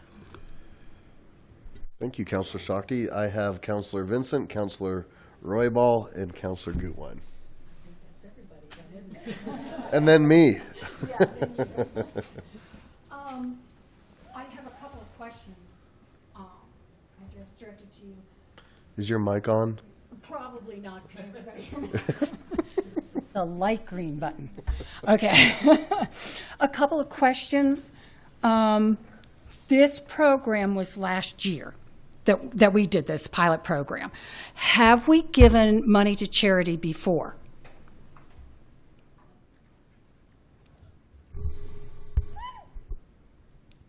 I can start the answer to that, Councilwoman Vincent. Sorry, I got to get used to that. Obviously, we haven't in any coordinated fashion. We've had a couple of requests, and to the extent that there was some dollars left in a fund. For example, here's an example. The Senior Resource Center was going through a large capital program, and we happened to have some unspent dollars in our senior programs. So we were able to transfer those dollars. The other thing that we do very often is we do some, like you had heard from Councilwoman Shakti, we do reciprocal kind of things, and trying to meet the extensive transportation needs of especially the senior population. We've tried to work together to accommodate those needs. So that's just an example. Okay. You were okay? All right. Maybe specifically for you, I have a question. I was a learned executive for United Way. It seems like maybe the evaluation of the monies that are for overhead has maybe gone up a little bit. Is that true? Or were we just under? Well, we didn't really stipulate the industry standard last year. But what we did do is address the cost per service, and through their backup information and their financial information, we could see kind of what that ratio was, and it really was around the 25% admin. Yes, so it was reasonable, and the evaluation committee looked at all of those things to, rate the organization on as well. So we could probably get some information then about how much of those went to overhead, if the council needs to know that. Yes. Okay, right. Perfect. The other thing is this 100,000, if we did not do it for charity, where would it go? I hear a lot of things, but I don't know if it'd go for sewers and stuff. Right, it would just be unspent dollars. It would go into the general fund reserve, most likely. Okay, because I think some of the other things that people were speaking about were directly, there are already monies tied to that. Is that correct? Yes. Okay, so the stormwater and stuff like that. It's not like you could put 100,000 of this into stormwater. Right, the stormwater utility fee is a separate enterprise account, actually. Okay, got it. Because I want to be able to answer any questions that I may get. The next thing is I don't think I could speak better than Councilor Koop did on the whole thing. For those of you who know him, I think he spoke about 7 words the entire last 2 years. So I think that was very eloquent and very well said. A little background is that we live in a different ward than other people do. So I can throw out a percentage that says 100% of the people that I worked with were very, very supportive of this program. A lot of our constituents don't have the ability to have surveys and Facebook and everything. So I have to knock on those doors like I did in the campaign. I walked into the senior places and walked in there, and they said, we'd like to go to more places, but we don't have the transportation to do it. So there's too many out there. And I've worked, like I said, as a loan executive with United Way, and I've been on board of directors of more charities. And I know passionately how you can leverage this money to get more money. Because the minute you go out there and say, we're backed by XYZ company, or Lakewood, you can leverage that to add more money to it. I understand the argument that maybe we shouldn't play in this sandbox, but that's why I wanted the information, and thank you for giving it. What do other cities do? And frankly, if you look at it, is very non-specific. They give it to a lump of human services, and none of that seems very transparent to me. And this is a program that is transparent. And congratulations to you, because I was in the audience last year, and it looks like you addressed many of these things. How was the council appointed? Where did these members come from? So you took that and addressed it. I agree. Next year it may be different, but I don't think this money is going to go to fix my sewer. I think this is the best way that we can leverage it, and it does stay in the city. So I'm voting yes. Thank you, Councilor Vincent. Councilor Roybal. Boy, I think it's pretty much, everything's pretty much said and understood, and I'd like to chime in a little bit. You know, looking at both sides, I see both sides are, you know, they have some merit. And I agree with both sides. But it comes down to the bottom line. We're the gatekeepers. We're the trustees. We're the person that is responsible for the tax dollars. And that's where the line's drawn. You know, Councilor Abel came up with a great solution. You know, Gives Day. Why can't we make 1 day a year or 2 days a year and develop and create the money? I think that would be a great idea. Councilor Abel, you came up with a great idea. I would recommend that. But I can't, in all good conscience, I really just can't really support this. Trying to justify the tax dollars and to pay this out. And again, in my ward, I've heard the opposite of Councilor Shakti. I was also told, hey, you know, the giving starts from the heart. It starts from the inside. We shouldn't be using tax dollars to subsidize nonprofits. I give a lot to nonprofits, and that's my choice. So I guess it's been said already here, and everything's been done. I'm not going to be supporting this. Thank you, Councilor Roybal. Councilor Gutwein. Thank you. My voice is going a little bit, so excuse me. So thank you, first of all, to everyone here tonight. I really appreciate and have carefully considered everything that everyone has said. I also do want to echo what Councilwoman Vincent and Councilman Scott Coop said, and also to address Barb. I too did a survey and an email, and I think that something that is interesting is depending on who is asking, we're hearing different things, but just to put it out there, 75% of the people that responded to me did support this program. But to address the people that did not support the program and the question of whether or not taxpayer dollars should be used for this and whether or not this is something that we should do as a government, I really carefully thought about that and talked to a lot of people about it. And I looked to what we're doing in our comprehensive plan and in our sustainability plan, which are documents that we created together as a community to talk about what we should do as a government. And some of the words in here are some of the words that I've heard from our nonprofits here tonight. So for example, quality of life for every resident, public safety, access to nutritious food, transportation for all, community inclusive innovation. And I just want to touch on public safety as an example of innovation.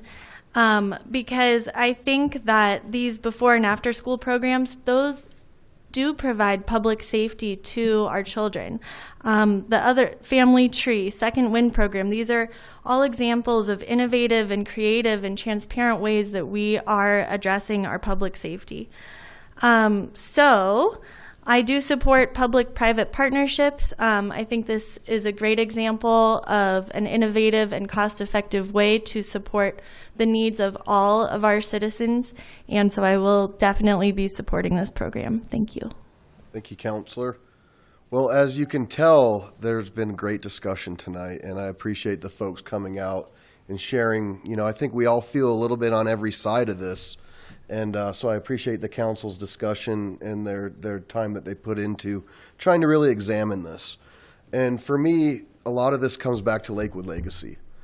And really, Lakewood Legacy, I read that mission earlier and what their mission is for our community. And it further goes into kind of about the foundation. They serve to achieve this goal by acting as a catalyst for joining together businesses, corporations, private foundations, government entities, and individuals. And that's everybody here. And so, by the grace of God, the city's doing really well. This isn't a permanent line item. We've increased our reserves over the last 8 years every year. We're not raising the amount. And we're also working with the legacy to say, hey, let's boost what you can do. Let's leverage. Let's get you to a point where, you know, if this goes away, it's fine. And we're going to continue to have that conversation. So I am excited to support this for its second year. And I thank staff for working hard. And really, Councilor Vincent said it nicely. She was here last year, and she listened to some of those concerns, and so did our staff. And they came back and said, we can do this better. Let's do it like this. So I'm excited to take this vote and see where we go. And again, want to thank everybody for their words and their comments tonight. So with that, any other discussion? All right, please. Cast your votes. All right, now I got to do some math. So the motion, let's see, 1, 2, 3, 4, 5. So the motion carries 6 ayes, 5 nays. Kathy's got me thrown off. The nays being Wickman, Roybal, Johnson, Abel, and Franks. So we will continue this program, and thank you for that. Will the clerk please read item, I guess, is it 9? I mean. No, we just need a motion for a special meeting. Okay. Mayor Paul, I move to call a special meeting on Monday, February 1st, 2016 at 8:15 p.m. in the Lakewood Municipal Center, City Manager's Conference Room, 480 South Allison Parkway, 2nd floor, Lakewood, Colorado. The purpose of this meeting is to hold an executive session for the purpose of determining positions relative to issues subject to negotiation and to instruct negotiators pursuant to Section 2.15C2 of the Lakewood Charter and CRS Section 24-6-4024E to consider the purchase of real property by the city pursuant to Section 2.15C3 of the Lakewood Charter and CRS Section 24-6-4024A. And for matters of attorney-client privilege pursuant to Section 2.15C4 of the Lakewood Charter. Am I repeating myself? And CRS Section 24-6-4024B, and specifically discussing negotiations strategy and instructing negotiators regarding property at the Denver Federal Center and receiving legal advice as needed on matters of attorney-client privilege related to the proposal. Second. And for all those tuning in or those folks still with us, really it's that last sentence that really speaks to what we'll be doing. So we'll be holding an executive session next week to talk about the Denver Federal Center. The property is now, the city is out of the deal, and so the property is kind of in a different spot, and we're going to talk about that and hopefully have more community conversations after that. So there's a motion, a second. Please cast your votes. And that passes unanimously, 11-0. All right, executive report. Yes, actually, just a quick announcement. You may have seen us scurrying a little bit back here. There was a technical difficulty during this session, and so some of our viewers haven't had the advantage of sound. during this session. I think it's back up and running now, and I can tell you that the rebroadcast will have complete sound, and as you live stream it, they'll have complete sound. So our apologies to the viewing public who just saw you move your lips and didn't hear anything. So thank you. Thank you, Ms. Hodson. I'll leave it at that. We'll go to mayor and council reports. The only thing I have is I would like to announce that on February 6th, it's a Saturday before the Super Bowl, we'll be having our retreat from 8 to 4 p.m., and it'll be right here down the street at the Lakewood Heritage Center in the Orchard Room. And the public is welcome to attend that. I will get the agenda and the bio to the council tomorrow morning, and we'll also get that posted on the website as soon as possible. Mayor Pro Tem? Thank you, Mayor. Well, first, I appreciate all the discussion tonight. This needed open debate, and it's an open dialogue, and I appreciate that.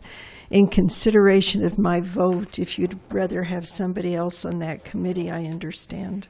We can talk about that if you'd like. I would just like to say that the Ward 1 meeting, the next one will be the third Saturday in February from 9 to 11 at Holy Shepherd.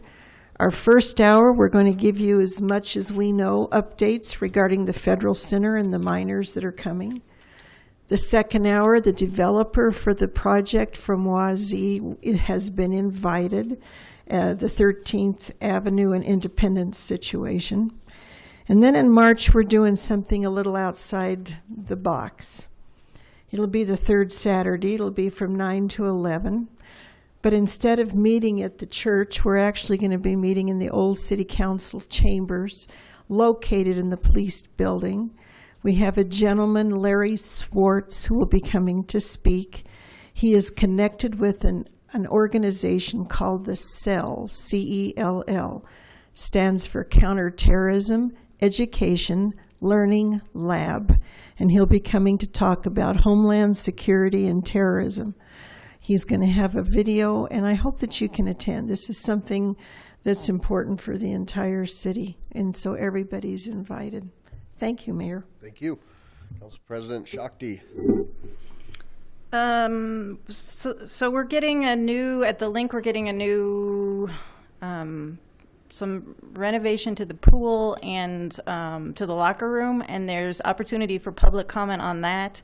And then also at Lasley Park, there's a partnership with some design students, and so there's opportunity for partnership or for conversation about what you would like to see at Lasley Park. And I don't have the dates or times for either of those things. But if no one else does, then you could call me or the city. Shakti@lakewood.org, and we'll get you that information. It's next week. There's 2 meetings for each of those things, and then a little update on the Mardishank building, sort of in contrast to what we heard earlier. This is a affordable housing project that everyone I've talked to in the neighborhood is totally excited about. We're still waiting on all of the funding at the state and national level, but they had a meeting updating on their drawings, the plans. It looks great. It's where by the old gas station in the Mardishank building, which has been empty for decades, I believe, and it's lovely and would bring a lot of vibrance to the area and also be a really great place to live. And I'm hopeful about their proposals to the state and feds. So if you want to go for a cruise on the pirate ship at the link, time is running out. And can I add a little bit about the pirate ship? There is some sadness in my community about the passing of the pirate ship. And some of the logic there is that it's hard to lifeguard on both sides of the pirate ship. And so there's a cost in terms of staffing that's actually pretty high. And my personal thought is that one of the things we could maybe talk about at the meeting is if there are features that would be exciting and not have that same staff cost. So, We'll go this way. Councilor Gutwein? I guess I have to weigh in on the pirate ship. Just as a mom, I just wanted to say that I was also sad when I heard about that until I saw there were some potential examples, and it will still be very fun and exciting for the kids, and I hope everyone participates. Also, we had a great COPS community and council meeting, and I thought that I had a pretty good understanding of how to keep my credit card safe until I went to that meeting, and I learned a lot. I have some extra booklets if anyone wants one. Very useful and informative. So thank you to everyone who came. Councilor Franks? Thanks. Yes, I wanted to kind of echo Councilor Gutwein's thing about the turnout. The turnout was amazing, so much beyond what we expected, and we all, I think, learned a lot. They made it really interesting and informative, and so please keep an eye out for those. Those are a great community service, and again, I'm somebody who's very technologically savvy and still learn things, so I think that that's something that's really important. I also wanted to just remind everybody that we are trying to be very involved in the community from a Ward 4 perspective. Just remind folks, we have a newsletter that we put out to inform folks. You can reach us by phone, email, Facebook, Nextdoor. We are trying to make it as easy as we can for you to reach out to us. We really believe in representative government, and it's important for you to tell us what you think. That way we can basically vote the way that the community wants this to move, and we can all be thoughtful. So we want to put out information that it lets you decide for yourself what's best for you and how you want your city to evolve over time. So thank you very much. The man of very few words, Councilor Coop. He's done. He said them all. Councilor Abel. I just wanted to note that this is the first time in a number of years that the retreat, our annual planning session, will be held at home. It'll make it a lot easier for our community to come and watch the public's business and help us formulate or watch us formulate our priorities for the coming year.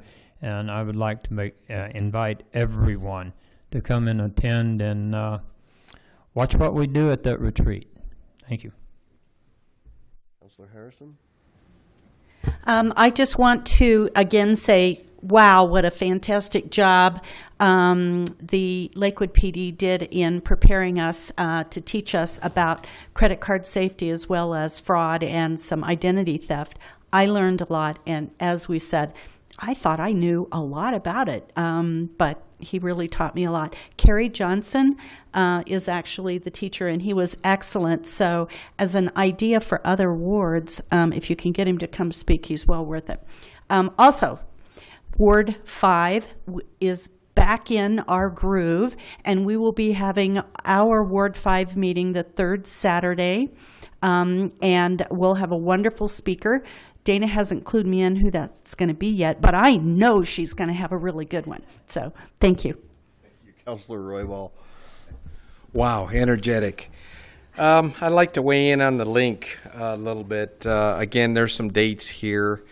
There's some community meetings here at 6:30 on the 27th, and then again at 10:30 a.m. on the 28th at the Link Recreation Center.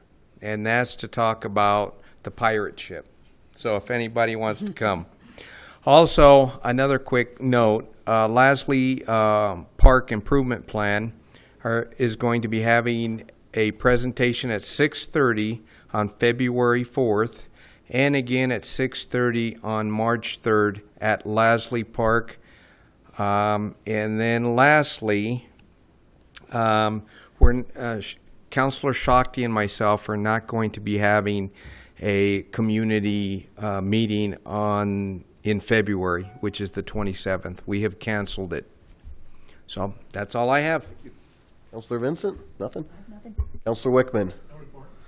All right. So we want to thank you all. Thank you for coming, hanging out with us. We'll see you next Monday for a study session, right? But in the meantime, keep that orange and blue on.